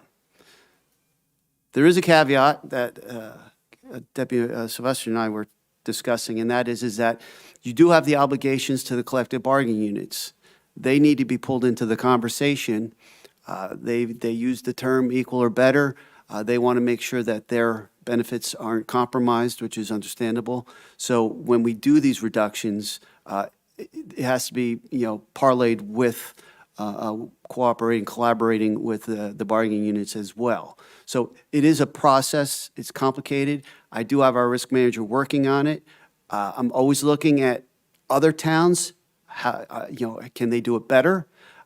You also have to be aware that your costs are affected by how many employees are sickly and how many are severely sickly, because you're paying for that as a pool. And so your cost-loss ratio, they call it, all that, is significant.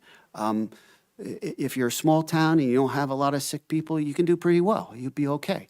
But when you have a big pool, it's a factor to be considered. And so it's not as simple as just changing plans or whatever. There's a lot involved in it, and there is analysis being done. My personal opinion, just throwing more money at the problem, which everyone is doing right now, it doesn't solve it. And the new governor, it's on her plate now, too. I'm really curious to see what happens, how this gets addressed, because only so much can be addressed through plan manipulations. Yeah. I'm not sure what the cutoff is where it's logical to be self-insured. I think it's a lot bigger than we are, probably, right, to be a self-insured plan. It is, and we have looked at that. If Okay. you recall, a year and a half ago, I looked at that. And right now, our loss ratio doesn't make us really attractive to be Really? self-insured. Okay. So then the other approach obviously is changing behavior and wellness programs, right? And, giving incentives. A lot of companies do this, right? You give incentives for people to get their numbers checked and to engage more with the healthcare system earlier so it lowers our long-term costs. Being we're part of a collaborative group, though, I'm not sure if we would see those benefits right away to our premiums because we are being shared in a large collaborative pool. We right? are a participant in a wellness program with the HIF, and we have several members involved in town, and I like to think that we do get the benefit of healthier employees. There is an incentive, if they follow the physical, the dentals, the benchmarks that they have to abide by, they could get $250 as an incentive. And does that affect our rates?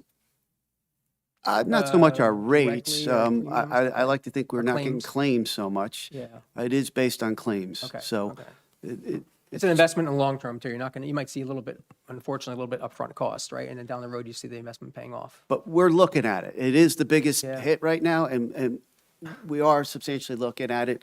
Chief McCarrick has been contributing stuff that he finds with other towns and other situations that he's come in and talked about it. So I have our risk manager, who is our consultant. He is working on it, and he works with other towns as well. He doesn't just do Sparta. So it would be a benefit to a lot of people if we can find a better way to do this. But it's also health insurance is one of the prime inducements for people to take municipal jobs in the first place. Because as opposed to the private sector, a lot of the private sector doesn't give you as good of benefits, but that's the trade-off that people make. And I know municipalities are having a difficult time actually recruiting people for jobs because towns are faced with the, increasing healthcare costs, trying to lower some of the benefits. But, and it's also outside our control, the practices of the healthcare companies. As someone who's in this space, there are a lot of anti-competitive practices done by our healthcare industry that drive up your costs. There's attempts you can make to fix that, but we can't do that. We have no control over their own business practices. No. System's broken. But I wanted to give you just a number to put things just in a little bit of perspective so you can see how hard this hits us. You bring a new employee in, you're starting them at $45,000 a year. They need a family plan. Family plan costs $63,636 per family. A year? Yeah. So your healthcare us. costs are more than the That's what salary. we're being billed. Then we take off their contributions, which if they're at 35%, on a $45,000 salary, 35% probably isn't, they're not even at 35%. So you're not going to get, but maybe less than $10,000 in from that employee on contributions. So you're still footing out $53,000 of the bill. Wow. I actually had that down with me somewhere because I had Wow. actually what we were billed for, what we paid out in contributions. Private's I can worse. get it on the break if you really want good Private numbers. sector's And worse. what we're actually still responsible for. Yeah. The health bill alone is probably $7 million Yeah. before contributions. Yeah. Okay. Are there any other comments just on the healthcare? Because I want to get to a recess, actually, and we're kind of waiting here, so we'll just do like a 10-minute recess. Any other comments on healthcare costs or this topic before we do a quick? Other recess? than just the action item that Manager Zepp's going to work with Chief McCarrick to continue to explore Yeah. other options and working together and trying to, look, this has been forced down to us, Yeah. right? It's Yeah, it's Jeff landed did a in the really private amazing public job. sector. Yeah. It's a bigger issue.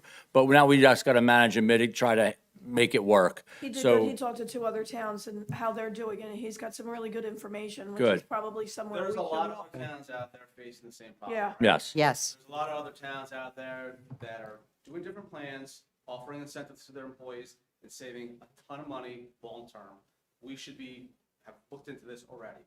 It's the time now. It's Let's not do it. October when it's time to start thinking about insurance for the next year. It's time to do it now. Yeah. Thank you. Yep. Thank you.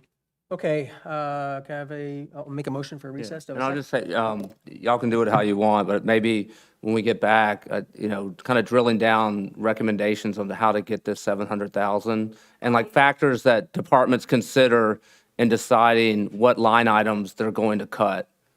How do what factors, because I would like to, I think probably the council would like to know if, come to us and say, we're going to cut $100,000 from the rec department. And you're like, well, what's, Well, my From where? 740 already has my bare Yeah. bones Yeah, cuts in it. I went through it last night. and I'm not suggesting that be done. I think it's just now it's to sit understanding with the factors departments. that departments go through and Yes. deciding what we have to have and what we Yes. can get rid of. Yeah. I We're gonna have to go think back to the educate us drawing. on that would be Yes. probably helpful when we We'll have get to go back. back to the drawing Good boards point. with That the would be departments, and tremendous. it's And what a do we hefty lo- amount to find. Yeah, and if It's we make any decisions that are made, what is the implications, right? What are we It's a losing large here? It's not amount just to a number, find. there's something that's happening with that reduction. Do the right? pros and Again, cons of each one of cut. the very hot topics right now would be your vet tax look back. Yeah, yeah. And again, not that I feel bad about this, but again, there's only 2 towns in the state that are doing this 2-year look back. I would rather see right now that we go from this point forward, when it comes into here and it's approved by our tax assessor, like everybody else is doing. Yeah. I mean, I don't know if we should All right, be, folks, yeah, I I don't wanna- don't want let's to not- single out the vet, Yeah, let's because the just do council made a pause. decision on that If I already. can't, I know, Yeah. but you got to look at, try to gotta find look this at everything. 750 somewhere. Okay. We'll look at Okay, everything. You suspend it. we can look at that, but it's everything else, and the council made a decision, and I know the state is looking at some type of. The state hasn't done anything Well, on that. we need to, but No, there's they a, have there's a not, bill pending so to try to get that through. would If just that It's goes been through, rather- pending for Yeah. a while, too. Yes. well, then we need to call our representatives down there to push it forward, right? Yeah, We but that's fight the not going fight. to help me. Okay, now. folks, Right now. we need to take a recess. Yes. Do I have a second? Second. Okay, all in favor, say aye. Aye. Aye. All right, let's do a 10-minute recess. We'll be back at 11.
Okay, welcome back, everyone. Can I have a motion to go back into the public session, please? So moved. A second? Second. All in favor? Aye. Okay, we're back into our budget workshop session, everyone. Welcome back. All right, so we have a little less than an hour left if we need it. So want to figure out what else we need to cover today. We'll have a opportunity for the public to ask questions and to share some comments. And then we'll figure out what next steps are.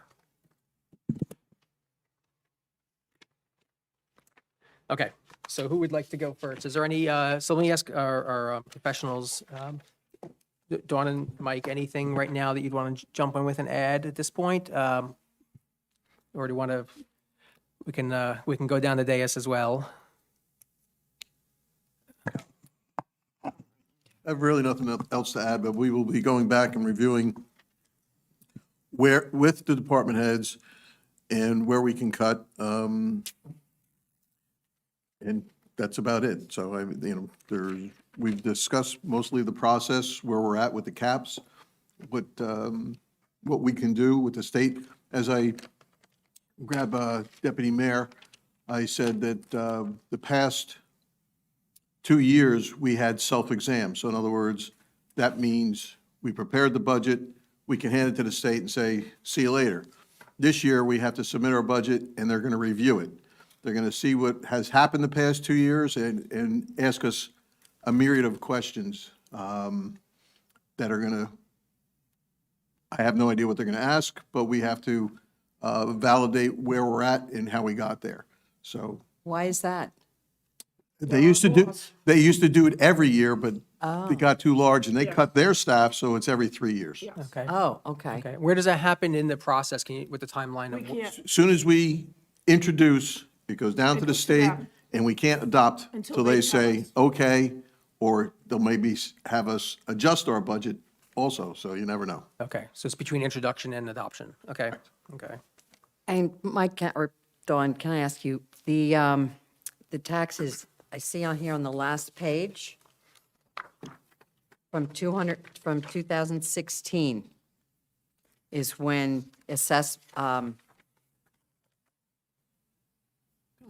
the reevaluation year was 2016. Well, the county tells us when we do that. The county does? Yes, Okay. that's not ours, that's the Looking at the county. rateable sheet.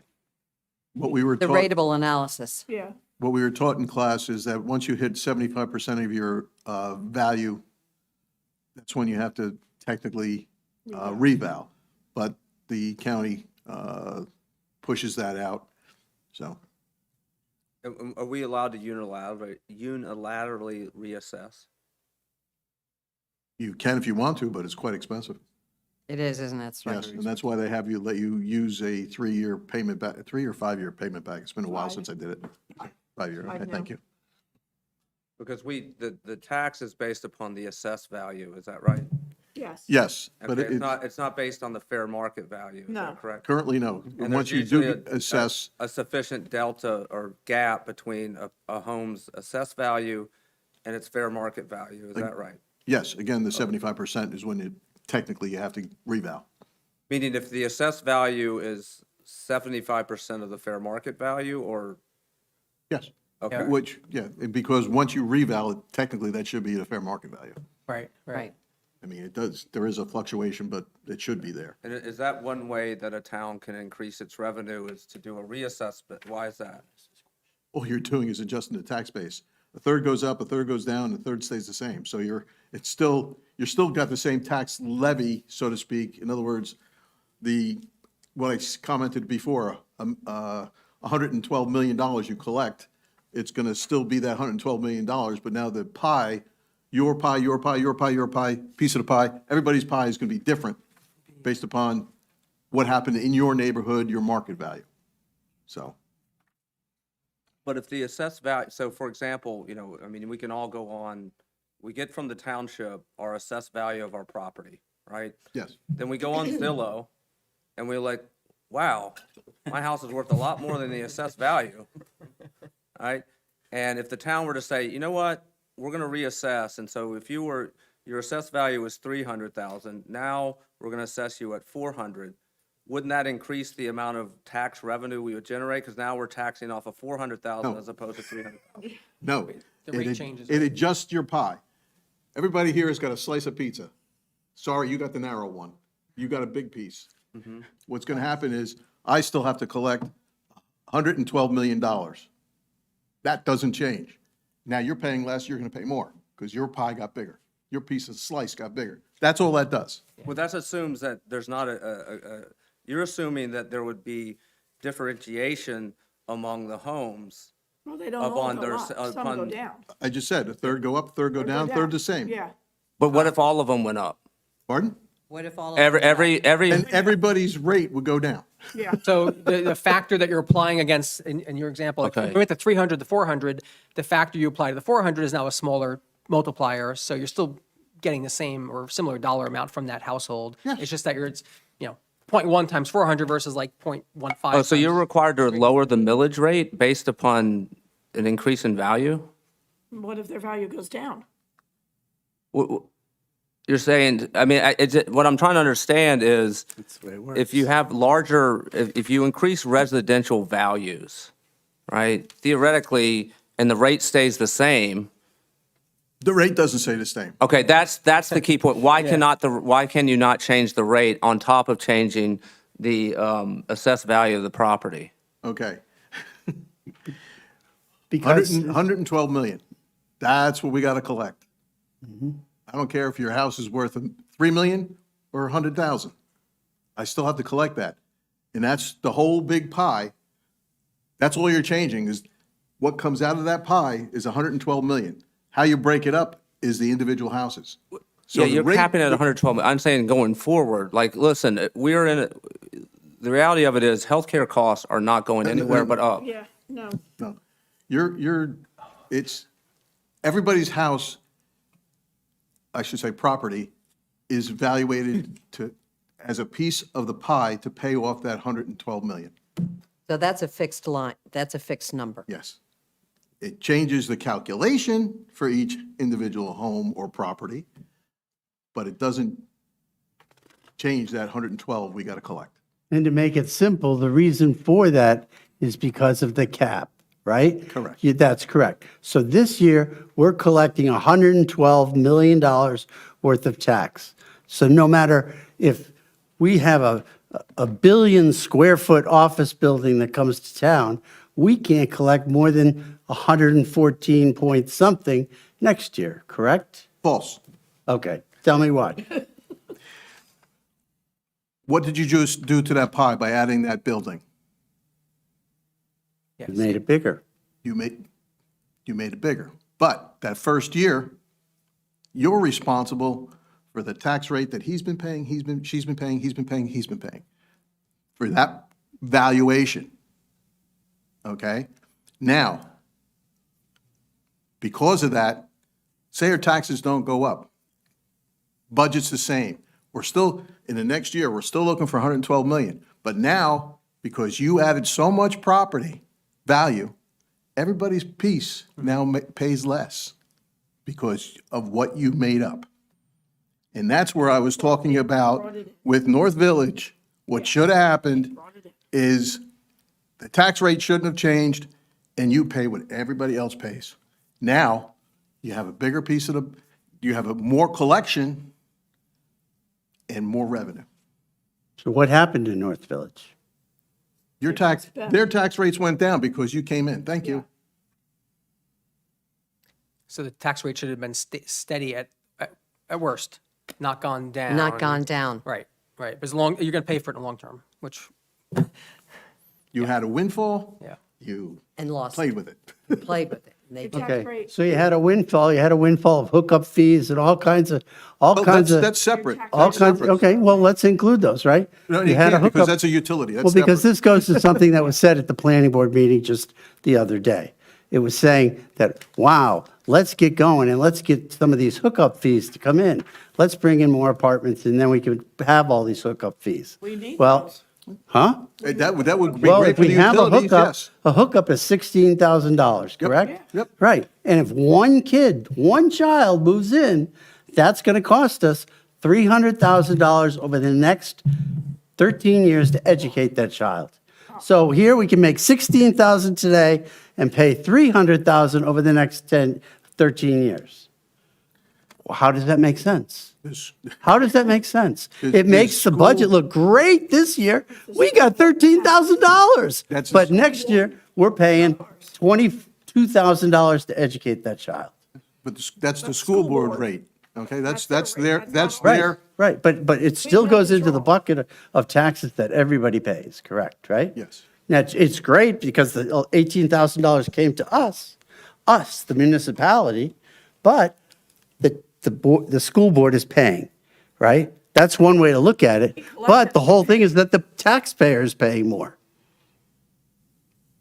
Assuming, Mark, I don't know if those numbers are, I don't know where you pull those numbers and. I just, I mean, I don't know. I don't know if you're trying to stay right here on that side of it. I see what you're saying. You do X and you're going to impact Y. I just don't know I'm not going to debate you or question. No, but numbers. I just I don't think provided we you can with do those it. numbers. I provided you with those spreadsheets. I provided you with all the PDFs that I've drawn up about this. And, it's time for us to start looking at that, right? Bringing in new apartments doesn't help you. It's revenue. It's revenue. It's revenue. It's revenue. Anywhere we could bring And in what about the revenue should be cost? looked What at. about, it's great revenue, but what about the cost? In the long run, What about the cost? It costs $21,800 approximately to educate a child in Sparta. So then we don't want to build houses in the town because we don't want the school taxes to go up, is basically what you're saying. That's what I'm saying, yeah. We don't want I'm any saying more that if the families coming into the population town. doesn't grow, you don't need more schools, your education cost doesn't go up, you don't have to buy another $100 million school like we had on the referendum like last year. So important conversation. I just want to steer us a little bit more focused to the budget at hand, but we do need to think long-term always, right? I mean, it's a good point. We need to think about from a governing body and what the town wants in our master plan. It's an important conversation, but I think for today, let's steer back to this because that won't help us right now solve this. I'll write it up and send it to the paper. That'll explain it. The other thing you have to look at too is, at some point in time, those individuals aren't paying for a child. Yeah. Their child is out of school. Is that school? And In you're still 13 paying years after we taxes. And you're paid still paying $300,000 to educate him. But they're You're still paying taxes. Even though they don't have children, they're still paying Yes. school taxes. That's They true. don't not So pay not- school taxes. No, because they don't yeah, and that apartment, every apartment is paying like $6,000 in tax. But And you that got, apartment, whether there's a child in there or not, is still going to pay school tax. that's right. So what if there's 8/10 of a child in that apartment? But there's, Okay, Right? folks, But then if we you can stay need- focused. It's a classic discussion. I think It we need to is, get back yeah, on we need to topic. stay, let's stay Okay, in the we'll here and stay now. focused. Just- I'll- Yeah, I'll- I just want to make sure we have time I'll to send it to the paper. get through all of our comments and then give the public a chance and wrap Put up. it in the paper.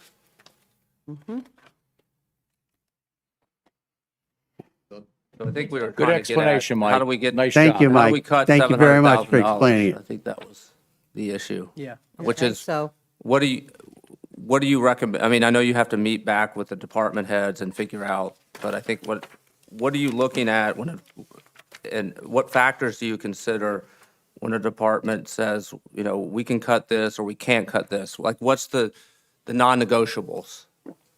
Like, what do you consider? That's between us and the manager and the department head. So we're going to be excuse the expression, a three-headed snake, or what was the, from the three-headed dog? That's what we're going to be, dealing with the department heads to find out what is available and be pretty much, this time we have to be pretty much hard line about it. So And then we there's a can- limited area. We can cut there, and then I just ask that you look at things that maybe you can help out with, or I'm looking more at like some of these celebration of events that are out there. Yes, everybody likes Sparta, it'll look great and wonderful, and that they're. Dawn, we're can you not use the in- microphone? And that we're not in any kind of a situation right now, but the truth is we are, okay? So maybe we don't give the Historical Society $7,500 this year. Maybe that can be put on hold for 1 year. Maybe they can help out us as well. We're cutting everything here that we can, and these employees work their I can't even tell you how hard these employees work. As it stands right now, every non-union employee here is probably looking at no raise this year. That's going to be something that's cut. All the contractuals will still get theirs, but your entire second floor, you're saying nothing for you after they just got hit with a 20% increase in their health insurance costs. If we're going to take so much of a brunt here, I'm asking you to look at what you think you can help out with as well and make this a joint effort. You go through this and you say, yes, don't give them $7,500, give them $2,500 this year. The community gardens, maybe give them something less. But don't do that, and then don't come to me later on and say, I need $3,000 for this committee, or I need something for that. You're looking at what we are right now and where we stand. Would we be in this boat if health insurance didn't go up? No, we wouldn't be in this boat. If we had bigger fund balance, would we be in this boat? No, we wouldn't be in this boat right now, but we're in the boat. However the boat got launched doesn't make a difference to me. They're numbers. We're here. We need to fix this. We need to get through next year. Dawn, I agree with you. Thank you. Can you help us, help you, not to be quoting a funny movie, but we just need the tools to do that? So, not today, but, so like a listing of all the, I saw this one that you gave me just in person a few days ago, and I went through it very And that's carefully. I what sent a bunch of emailed you 'cause questions. You were reading the wrong line. Yeah, I was looking at the charged amount, Yes. not the budget, Yes. but something like that, so we all can digest it, and like And your say- examples are great, like 7,500 there, 15,000 there, 5,000, they all add up, right? And but we need to, if you can help us with the tools so we can visibly I see think that. how, like, for example, if you're going to look to us to start cutting services that residents have relied upon and enjoyed, it would be helpful to know how much of that have we actually expended, because I don't want to nibble around the edges, right? Like, if we nibble around the edges and we say, oh, we cut $5,000, and guess what? You don't have a summer concert series this year, and it's $5,000. I think that $5,000 cut is not worth it. It's too small, and it entirely. It does. It but gets you rid know of. what? yeah. Every little bit helps. And on the plus side, I'd rather cut a summer concert series than tell somebody that I have to let them go. Well, I think that's, That's, with all due respect, I think much. that's a false equivalency, because what you're saying is we could have no summer concerts and you're saving $5,000, right? but And I all think that, those little $5,000 all add up is what I'm saying. well, I think it's going to be helpful, though, to you to tell us where are, a little bit here, a little bit there adds up. So what's the total amount? If the total amount that we're providing for these kind of services only is about $50,000, then that's not where, we need to get the bigger hits where we I can. don't have any bigger hits. That's the problem. And your O&E, I can show you what I have. We are running so close to it that I don't think we have enough in O&E to cut to make up your 750. You are already at the bare bones. We are at the bare bones. So I think, if I could echo what Councilman Clark said, so we might need some bigger decisions here, right? So maybe it's a combination of 5s and 10s and 15s. It all Also, we adds need a up. 200, or we need a 100, or we need something. All adds And maybe up. it's thinking about things that are very uncomfortable, right? I'll is. make this up out of thin air. Landscaping costs or field maintenance, right? We want to have the best fields, we want to have the best flowers, we want town hall to look beautiful, we want all these things. Okay, well, tough decisions might need to be made about some things like that, right? Parks, That's not all I'm making, saying. no, I'm not picking on parks. And just, for example, there's things with the streets maybe. The example, funny one before about the striping, expensive. But, so those are the things we have to think through, like where, if we need to make these types of hard decisions, can we make them without the most damage, right? We're going to go down the dice. Yeah, so let's do that. One quick question before we go down the dais one last time. Just so I understand, the surplus, if I'm reading this correctly, that we have right now is 4.5 million, 4.5 million, correct? Okay. Yeah. Okay. Just want to make sure that's where we're entering the year, because I know that's a simple question that people wonder Yes, about. and we're using that to offset the budget, too. Yeah, but it's entering the year, we're up 4.5 million. Only because I know there was narratives going on in the past, people didn't have full facts, and they were saying it was in the tens of thousands, and there was worries. So I just want to make sure that, just so we're all clear, right now, we have 4.5 million in surplus. It's critical, we could use more, and we're critical that we're going to use part of that. Okay. All right, Council, let's go down the dais. Just any last comments or questions for now, then we'll go to the public, and then we'll think about next steps. Councilman Clark, anything else right now? I did have a question about, on the first page, under, it's footnote number 3, which is talking about North Village. And there was, and my question will be, why is it that the added assessment revenue shows a spike in 2020, but then gets all the way down to now we're in 2025, where the added assessment value for North Village is only 38,000? Could you explain that? So look at, it's first page, number 3. The surplus sheet? Yeah, the surplus sheet. Under 9. Right? Yeah. That's the rock. Surplus number 9, reserve number 3, under number 9. Oh, yeah, there it is. The added assessment revenue? Is that what you're Yes. questioning? Mhm. Why does it keep going down? You want to answer that? Nope, I'm going to leave it to you. Okay. You got no new building. Yeah, Nothing's happening. nothing's coming in. Thank you. No, well, I'm saying, so for North Village, when it came in, added an increase in assessed value. Does that increase in assessed value continue beyond the year that it first comes on the books? Yes, So it stays, it increases? yes. Okay. So this is showing the incremental new that year, not including North Village, right? It's This is what just each happened year. that year. Okay. That was your additional assessed value happening that year. The one-time number that shows up on here, right? Right. Because next year, it's not incremental, it's already No, there. It's what already in the happens base. each year. Okay. So you had, So 2019, we had you had 192. additional revenue of 1.2 million. The next year, you had 567,000. And then it starts to tail off, 285, 242, 146. And then this past year, which is not on here, the sheet, it's 46,000.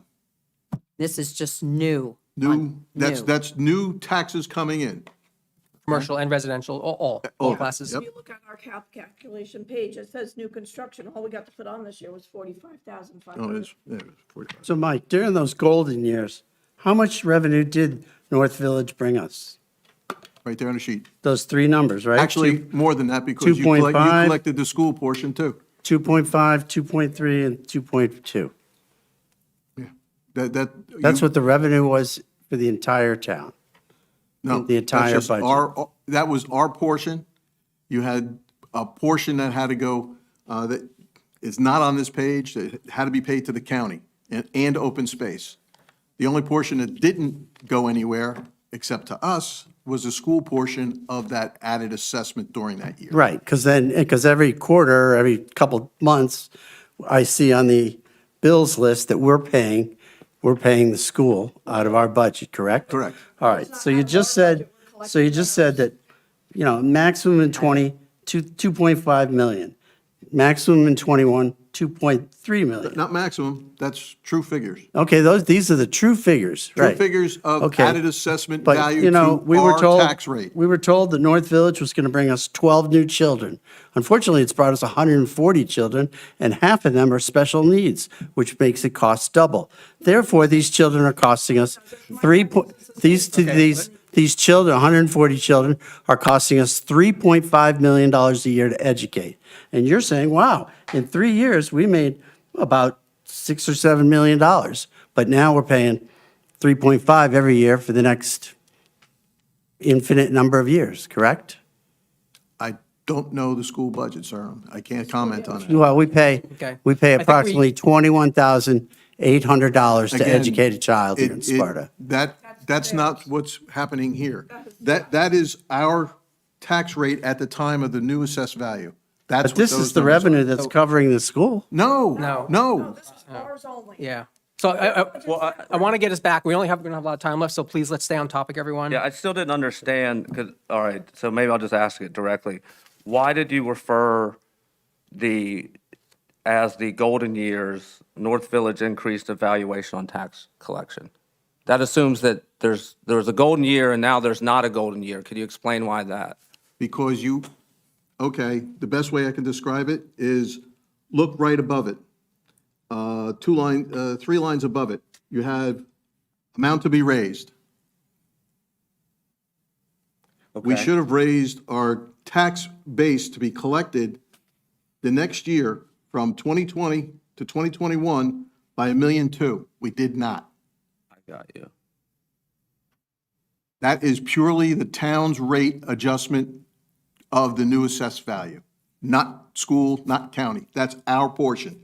That's what should have increased that tax level at that point to make everybody still pay, say it was 56 cents, all across the board.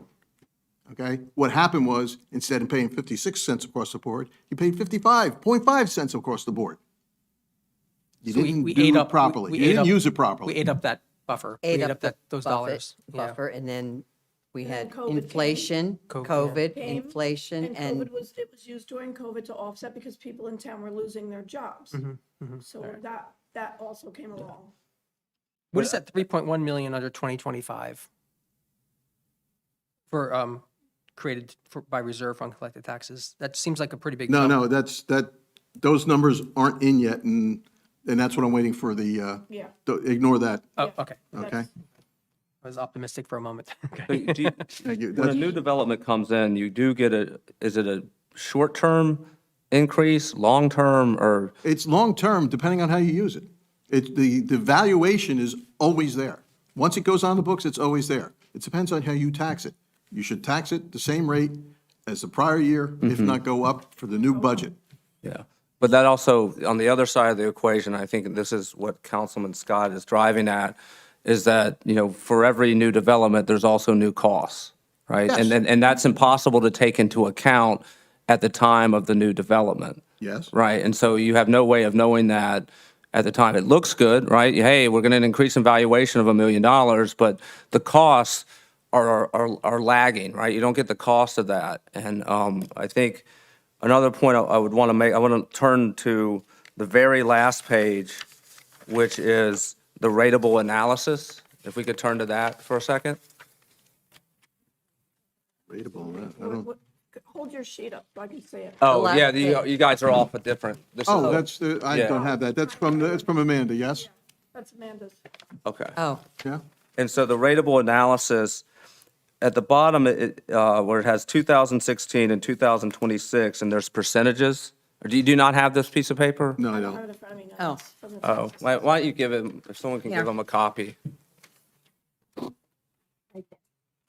Are we going to be publishing this information to the public and putting this online after this meeting? When it's settled, yes, absolutely. When it's settled, or what we've been working off of today? No, when we have actual figures, this is, I'm just asking. Okay. Do you have the document in front of you? Yeah. Okay. And you see it at the bottom, it has percentage of total. By percentage of total, that's, what is that attempting to show? The percentage of type of property as it contributes to Yes. the revenue? yes, yes, they all contribute the same tax rate, but based upon the valuation, she has it broken down per what is vacant property, what is residential, what is farm, commercial. So it should add up to 100%, which I'm guaranteed it does. Okay. So whether you, in 2016 or 2026, if the tax rate overall was $3.60, you're collecting the same amount.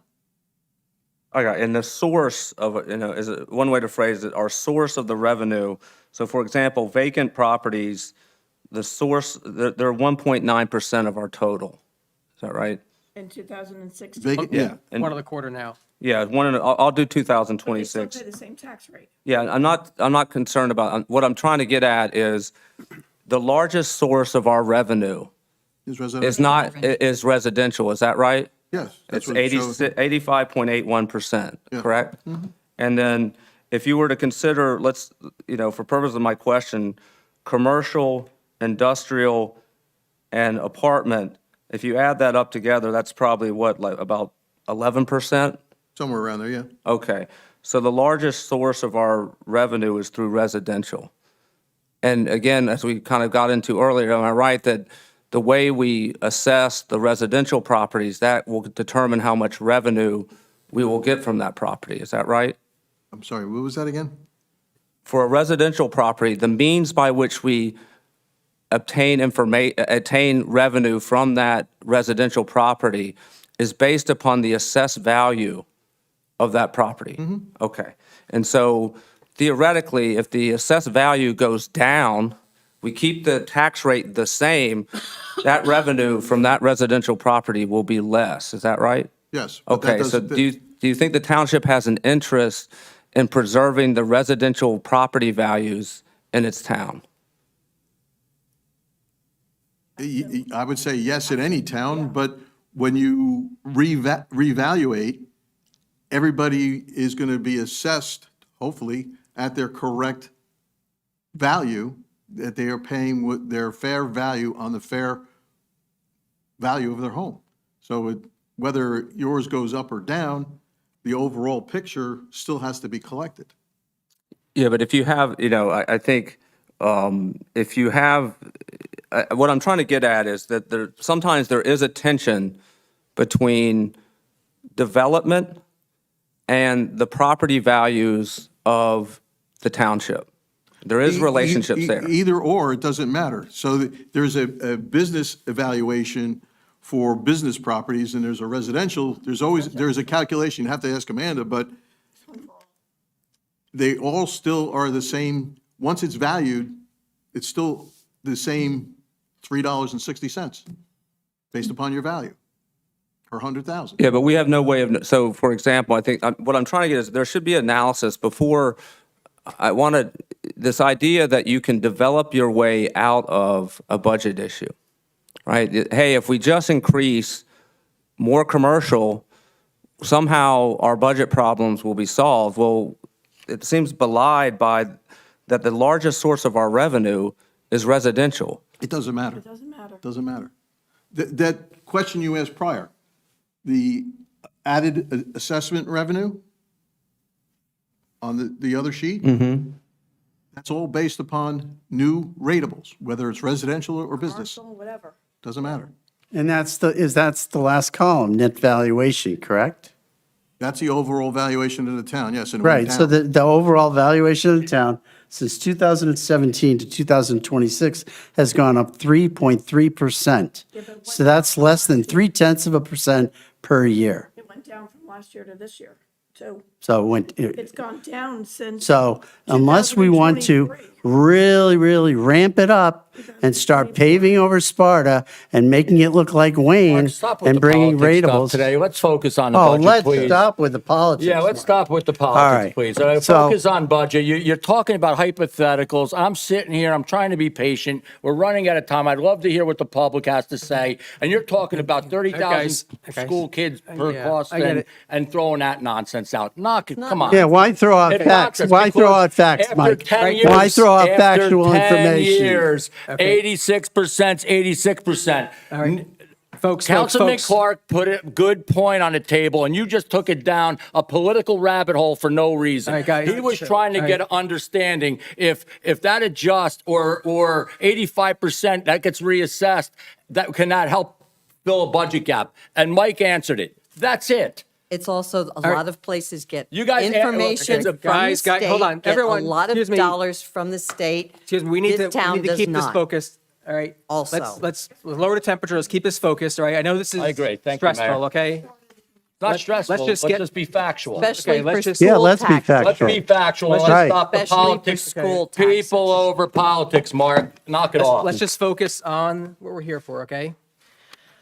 Okay, People over. Yeah, I was trying to just understand Tell the it truth. because I think that I wanted to make Tell 'em the sure truth. that. Tell the truth. My concern would be about, and it's hard to do this, right? It's hard to have, when you bring in a new development, to figure out, one, what effect would that have on property values? So there are certain developments that bring in that do reduce property values. There's plenty of literature on it, pretending how close they are. And so if you have a diminution in the property value of people's homes, that drops down eventually when you do reassess the assessed value, thereby dropping down the amount of revenue derived from that house.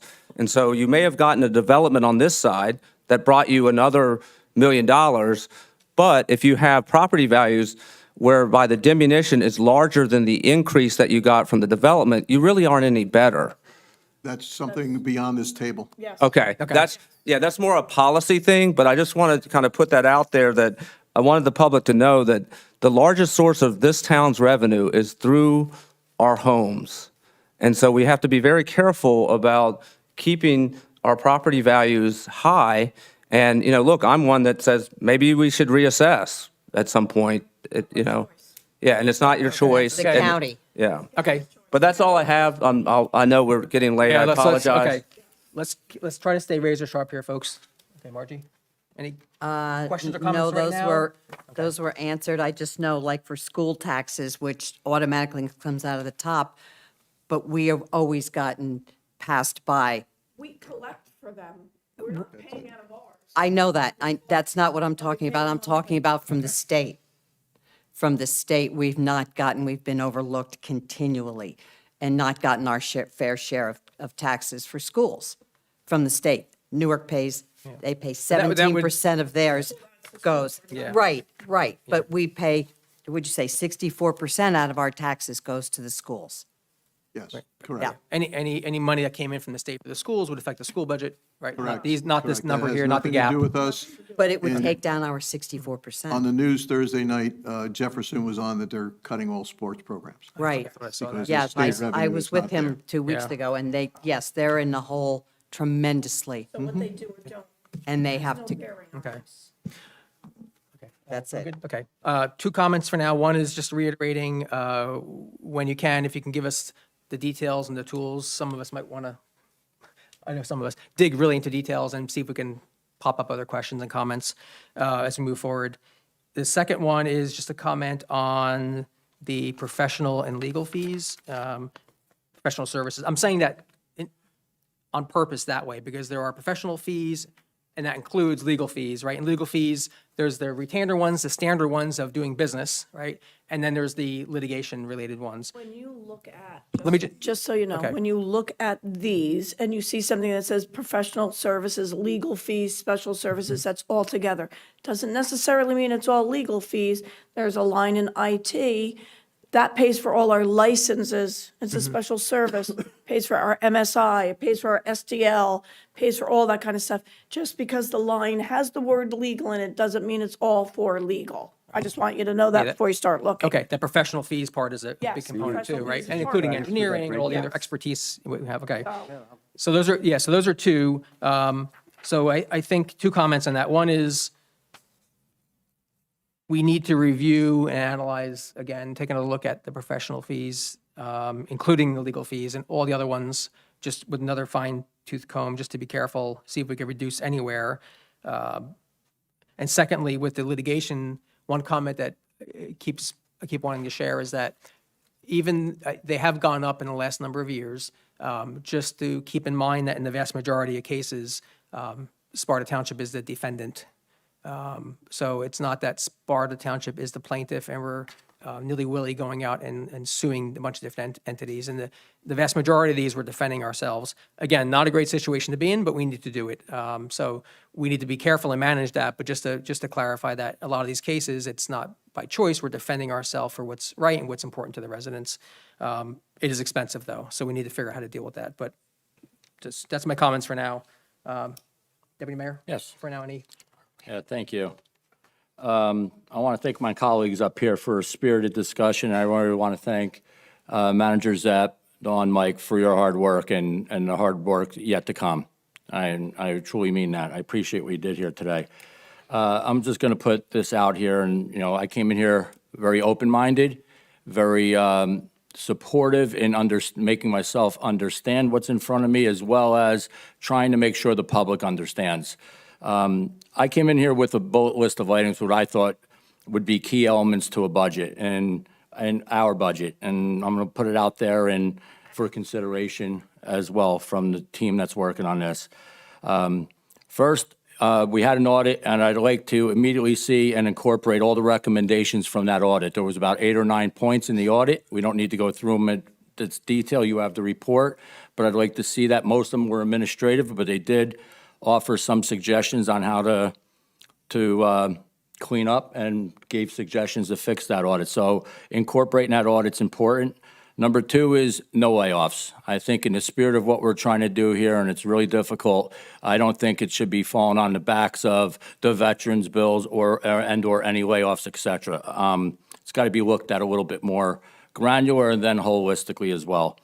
Hiring freeze, Manager Zepp, you talked about that. Replacement hires only until we could reconcile and see where the budget lands. Departments are continuing to try to reduce. I appreciate everybody working in good faith efforts to reduce your expenses or trying to balance it out. So I know that's being worked on. No discretionary spending, and you could define discretionary spending as you like, but you know what that means. No major capital expenditures, expenses, and/or improvement projects. Put a freeze on that. No selling of any and all town assets. That's not a fix. That's a Band-Aid. It's just a one-time hit. I don't want, and I'm highly suggesting that that's not up for consideration. Any increase in taxes must include a portion to reinvest in replenishing and rebuilding a surplus. So if we're going to go and raise taxes, I'd like to see a percentage or portion of that going to rebuild and replenish a surplus. We're not just try to zero it out for any particular one fiscal or calendar year. Freeze on any discretionary projects that are not 100% fully funded by grant funding. So if we're matching funds or we're trying to raise additional money or the municipalities, and that includes our municipal expenses and the like associated with it. So if we're getting a project, but we still have to spend X, Y, Z in professional services and/or legal fees, I think that should be tabled for now. And that's on the expense side, which we spent the 99% of the discussion on. I still think moving forward, looking to be creative, finding creative solutions. And some solutions I think that should be considered is, to immediately reduce legal fees by mediation/settlement of the number of lawsuits we currently have on hand. I think we should, to Councilman Scott's earlier discussion, look to refinance debt structure, or try to find some other financing vehicles that could help patch or support this budget. Increase revenues by, I think we should, we haven't talked about revenues. I know the challenges are, do they show up, do they fix this budget? No, but they repair it moving forward, and we can adjust that with revenues. If we had healthier revenues, we wouldn't be in this discussion. So filling current vacancies throughout the town. We have over 40 empty vacancies throughout town. I think there has to be an effort to try to support and attract and bring some businesses and, into that space. And then additionally, also look to support and attract new businesses into this community. They spur, that spurs additional growth to our business, our local businesses. People come in here, they employ people, they spend money in Sparta, they support our local businesses, everybody. It's a beehive that thrives with a little bit of an economic effort to bring some of these businesses into our town. And then identify any and all pertinent grants, funding sources that are available to us across the board, whatever federal, state, local, county, government funding, funding assistance that we can get to help support and maybe bring some of those other projects back online, all for it. I think, to keep the values up in Sparta, I don't think we should be looking to really cut services. The services are a real gem here. I appreciate the police department, the fire department, the EMTs, the ambulance, and all the other volunteer organizations that support this town and, make and continue to maintain and hopefully grow the values of our current real estate. So saying all that, I know we have a lot more work to do, but I'll stay tuned and I'll support. I'm interested to hear what the public has to say as well. Thank you. Thank you. Councilman Scott, anything right now, any comments, questions?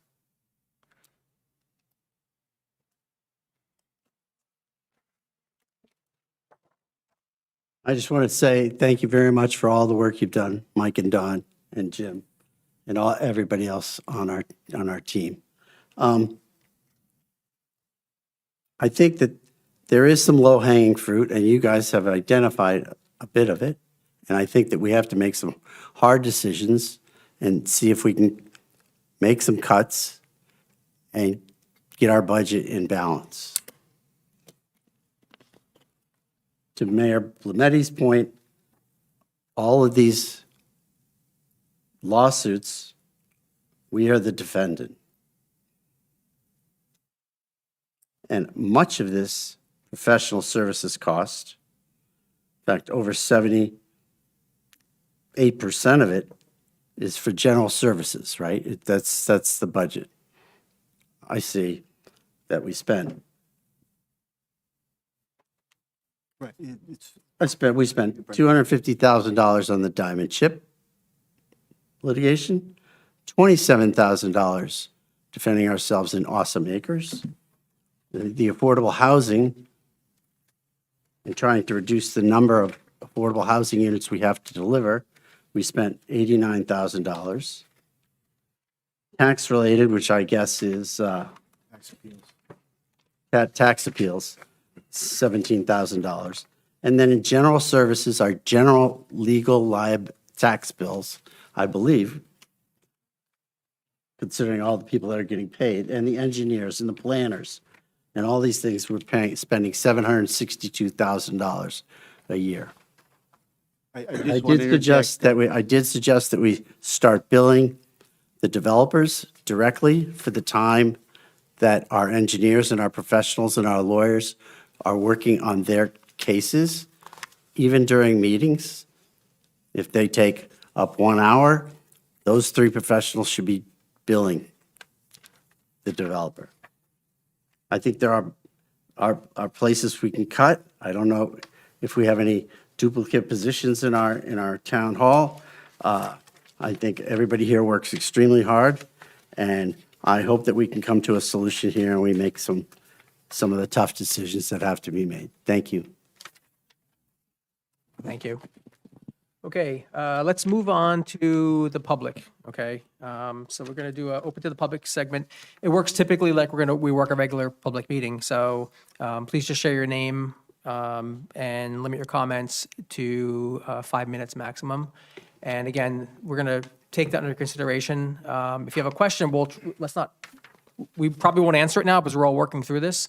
Also not to use up your time, but we just want to make sure you have your time to share your comments, recommendations, ideas, what have you. So we'll start with that, and then we'll wrap up afterwards. Okay, anyone from the public would like to share any comments? Hi, buddy. Ron Day, Sparta Township. Let me just first start off by saying thank everybody here today on behalf of the township and the town council. I thought this was a good meeting. There was some good discussion. Not everyone was in agreement, and that's a good thing. We're having the debates, but there was always a lot of work going into this, so thank everybody for doing that. I'm going to just make this quick, so I want to watch this clock. The one disappointment I had is we don't have, as members of the public, something in front of us. I've been to a bunch of these workshops. This is the first time there wasn't either a presentation or a handout, and it's hard to follow discussion. So if you can put something online, consider putting something online, market draft. We know it's not the final version, but give us something to look at. Maybe we can come up with some ideas. Some of the takeaways from today, I think deferring capital improvement, that's a big deal. That's a big compromise. So I appreciate that. That should help. I'm sure that wasn't an easy decision. Surprise, $4.5 million in surplus. That's great news. Hope that, and that's all available to us for use this year, it sounds like. And then this year, we'll use that, and then so we'll have the discussion about next year. So, but that was a nice surprise. To me, the big part of the discussion is really about revenues, and I think you've all kind of hit on this today. Costs are going to continue to grow, and we're going to cover it this year, and they're going to grow next year.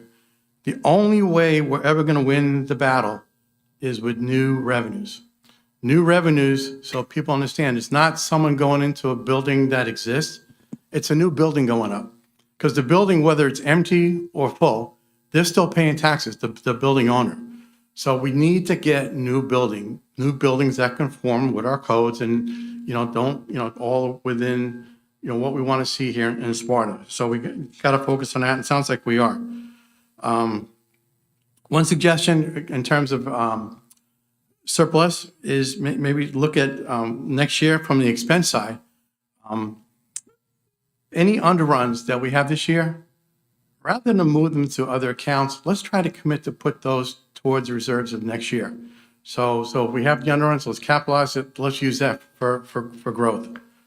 Staffing, cutbacks, there's less option. That's good. I think, using attrition as people leave, they don't get replaced. That's a good compromise.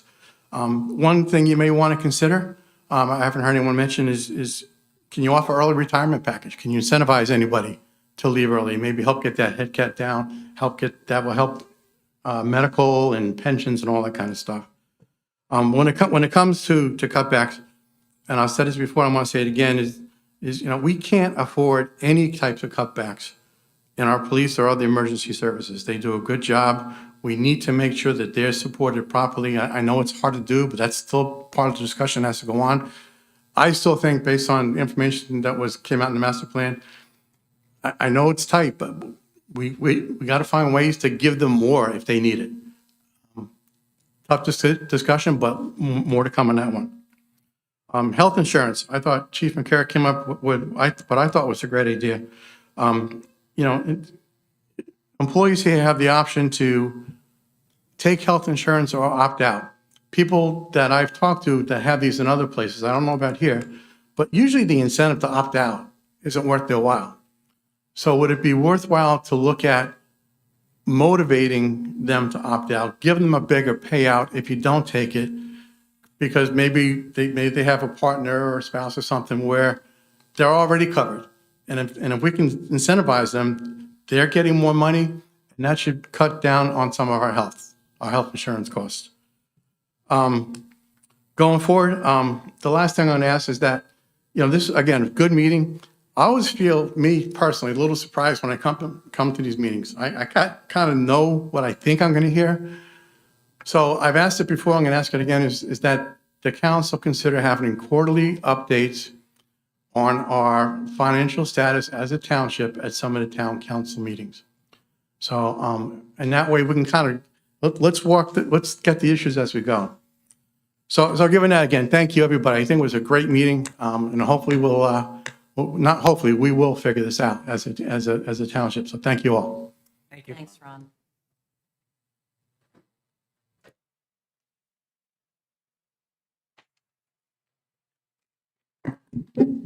Hi, Jenny Derricks. I apologize for coming late. I did hear Ron say that we collected 4.5 million for the surplus. Are we relying on that for this year's budget? How much of it? All of it? What are we looking at? How much are we using out of the fund balance this year to offset? Can you speak in the microphone? 4.5? Speak in the mic. Yeah. Dawn. 4.5 million. So that's the amount that was collected this year in the collection for uncollected taxes, reserve for uncollected taxes. The structure for the debt, for the reserve for uncollected taxes was 3.15. And some of the other revenues collected exceeded and hopefully pushed us to having the 4.5 available. I'm not sure yet. That's what we're waiting for our audit to confirm. So going by last year's information, that leaves us with under $1 million in our surplus. Okay. Regarding assessments, I just had a meeting with the manager at Newton. They do rolling assessments there. Is that not something we would entertain here in Sparta, where every year properties get reassessed? And he did not speak to the requirement to be directed to assess, but rather that this is just something that they do proactively. Is that not something that we would entertain here in Sparta? We can answer that afterwards, Jenny, if you want, after you finish. So you want to take up your time? We talked about that earlier, I think, before you came. Sure. The only other comment I have, and this is one that I always talk to Jim about every meeting, is the closing of the landfill has the potential for bringing us an income of over $400,000 contractually. Okay. Is that good? Okay. We have time left. Wait a minute, this is different. Okay, so we did talk a little bit about the, both, all great points too, and thank you, Ron, as well. The rolling assessments, we did talk about it earlier, that it's quite expensive in the year you're doing it. I think a couple years ago, we had talked about doing rolling assessments and starting that up and tabled that for the time being. It is something we could do, although the conversation earlier led to the fact that if we still need to collect X number of tax dollars, and that's the maximum we can collect, say it's 12 million, 12, whatever. By doing the assessments, you're just shifting around who is paying a portion of that total tax bill. I understand all of that, but Yeah. it doesn't hurt to know what your actual tax bill is, and then you can have a little more flexibility there. There was one other item. Do we have the consideration to do a leasing program for our larger vehicles or our fleet vehicles rather than purchasing them? Okay. Thank you. The landfill point, I know we've been talking about that for a while, and it eventually will be coming here. Is it too soon, or do we have to be conservative and not include it in here, right? Because we don't know when actually it's going to kick in? You have to have solidified numbers. Has to be Done. solidified, okay. Okay, If it comes in, it'll come in at assessed value in October, so. Is that going to be renegotiated? Most likely. Again, in my opinion, the objective is to successfully close the landfill. We've been using CEP Renewables, the vendor who's proposing the lease. They've been providing the escrow to help us get the landfill closed. So we close it, then depending on what the environment is on solar, yes, I believe we will end up renegotiating a lease. It's just an arduous process.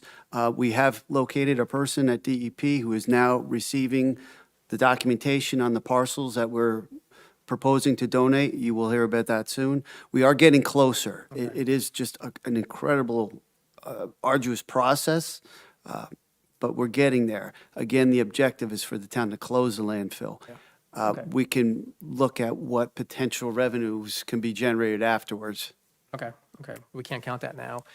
Just the last, we don't have to answer this now, but just, I guess, to put on the list, if it hasn't been considered, is the idea of leasing for larger vehicles. It might be something that obviously takes some advanced planning, because we're not going to go out and just lease something now if we own something, but just put it on the list for down the road. Mayor, I have looked at that, and we can give you elaborate. The thing is it's cheaper for the town to basically give itself its loan because of the rate it pays. We're not bonding right now, we're using cash, so when we purchase a large truck, we're able to buy it outright under our capital, and we're paying de minimis amounts of money. Leases just aren't fine. Usually leases are to towns that don't have any money at all. We're actually in the opposite. We just talked about the excellent condition, position we are for debt. So we can do that ourselves. And we have replacement plans. My criticism of replacement plans is when you have a situation like this and you got to put it on hold, you just upset your replacement plan. So you don't have that.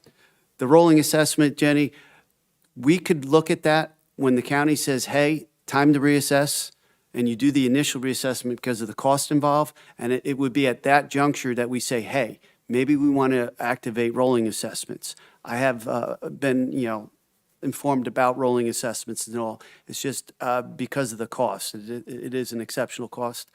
We bring that up when the county tells us, hey, it's time to reassess. That's what we could do there. I bet if you talk to Tom Russo over there in Newton, he would tell you that they initiated it during the last assessment, which was 2016 for us.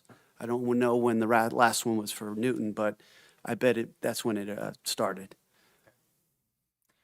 Okay, anyone else from the public?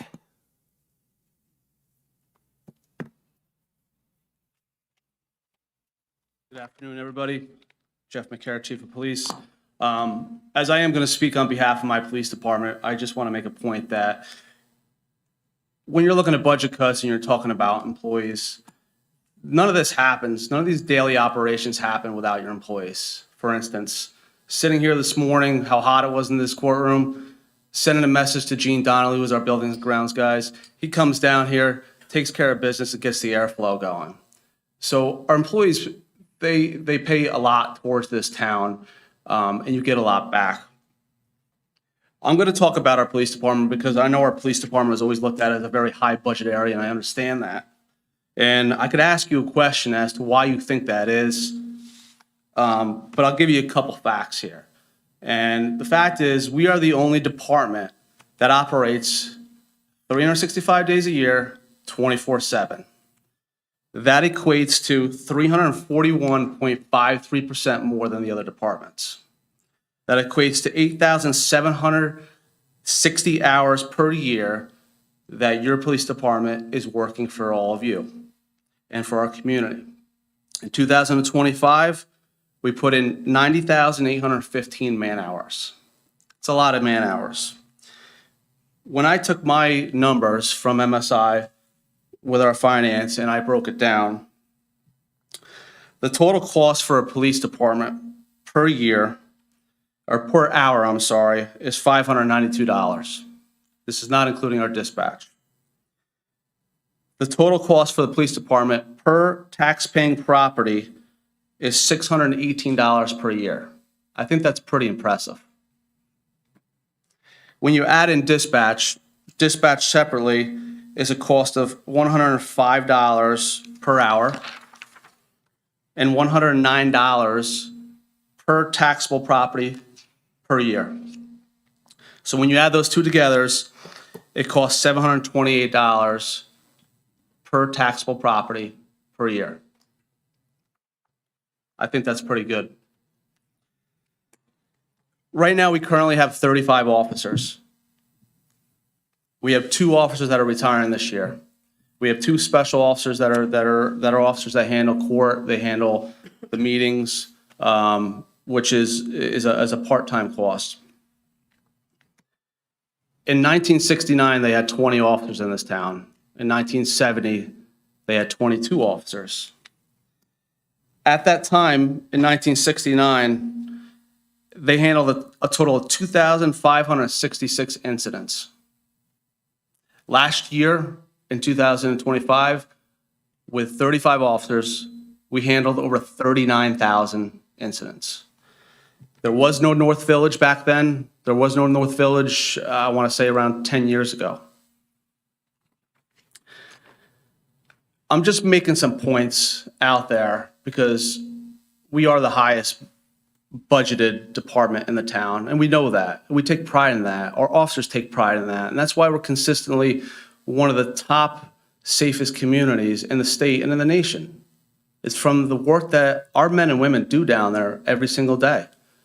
Our sworn employees and our non-sworn employees. So when you look at a couple different things, we will work with the town. Our operating cost isn't that much. Our operating cost has been $225,000 for the past 3 years. Our office works on grants. We seek them out. We take advantage of them. And I'm going to give you a few of the grants that we have worked on the past few years. Body worn camera grants. Over $38,000 a year we've gotten back, which is a body worn camera is something that we have to have. It creates trust in the public to see us on camera. It creates, our training purposes for our officers and for us to go back and say, hey, this is an incident that happened. How could we do better? And I could go on and on about that.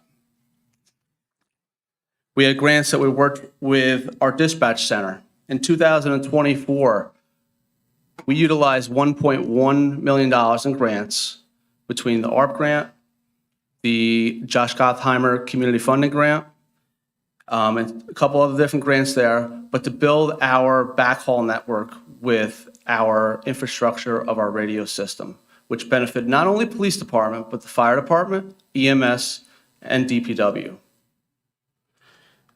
So these are things that our department has had, our township has had, and we are able to seek out grant money for them. We're going to continue to do that. My point is to you is that I know that we cost a lot of money, but not only as a chief of police here, but as a resident who grew up, born and raised in this town, I'm very proud of those costs. I'm proud of what we do. I'm proud to provide the service that we do, and we're going to continue to do it. So when we look at cuts, we can't go down in manpower anymore. It's not going to work. We got to keep this town safe. We got to keep this town moving, and we'll do it. But when we look at it, I'm asking you to take consideration into that part of our manpower. I thank you for your time. I thank you for what you do. It's not easy. Our finance department, it's not easy on them. I don't want to be in their shoes, but we're here for them, whatever we could do too. Thank you all. Thank you. Okay, anyone else from the public? Okay, seeing none, let's bring it back to the dais. So before we wrap up, let's just talk about some next steps and timelines. Any proposals, town manager or finance team? I mean, I'm assuming the council will need to regroup again. So it seems like we just need some more details and we need to make some choices at some point, right? So we have to figure out when that would be. So as I was saying before there, Mayor, there's a couple things that have to happen. One is it's integral that we're waiting for the annual financial statement to be issued to us. That'll really finalize some stuff. The finance team and I are going to go over one more time, line by line, all the departments to see what we can trim and see what the balance is.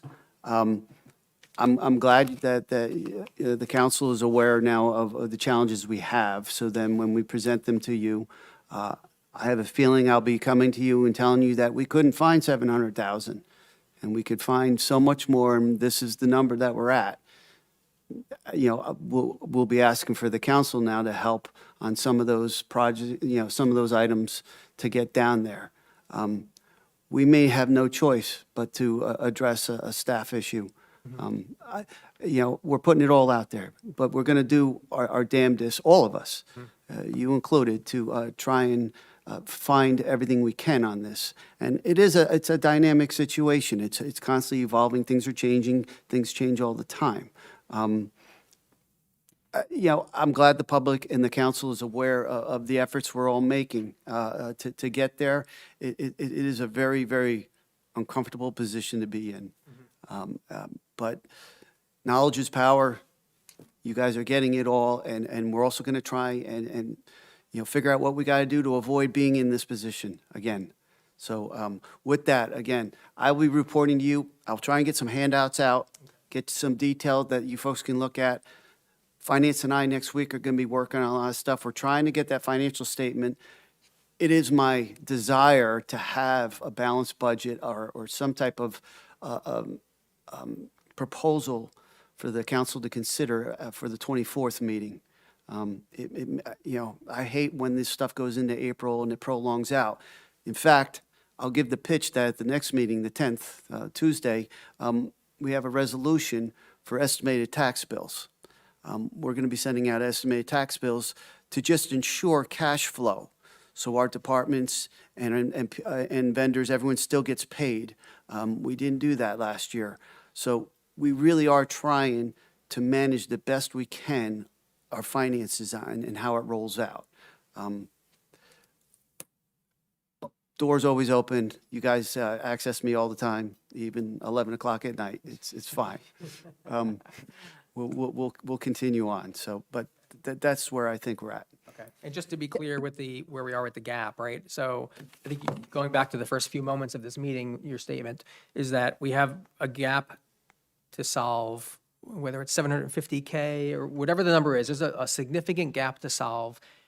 And even when we solve that gap, potentially we're looking at a tax increase of perhaps that 9 to 10%. Is that correct?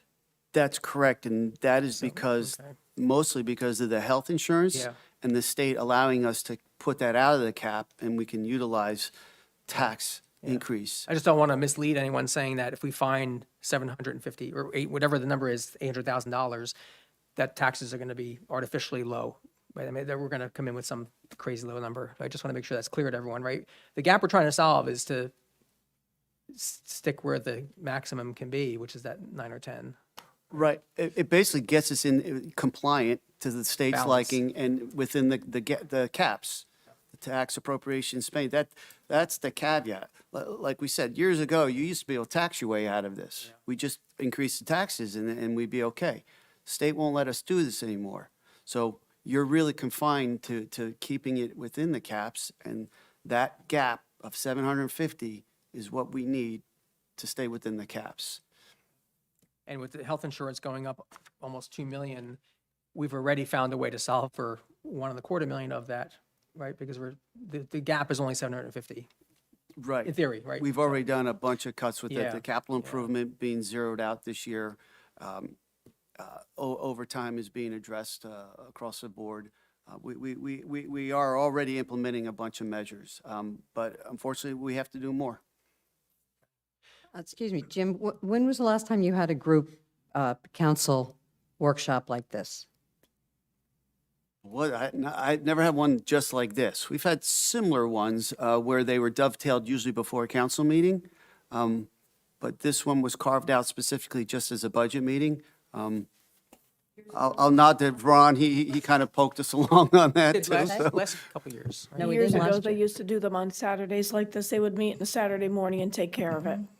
Years ago? Yes. Yeah, that's what I Yes, thought. All I right, well, just thank you remember- for starting this Yeah, again. when Bill was in, when Bill Close was, Yeah. he used to Okay. run them on a Saturday.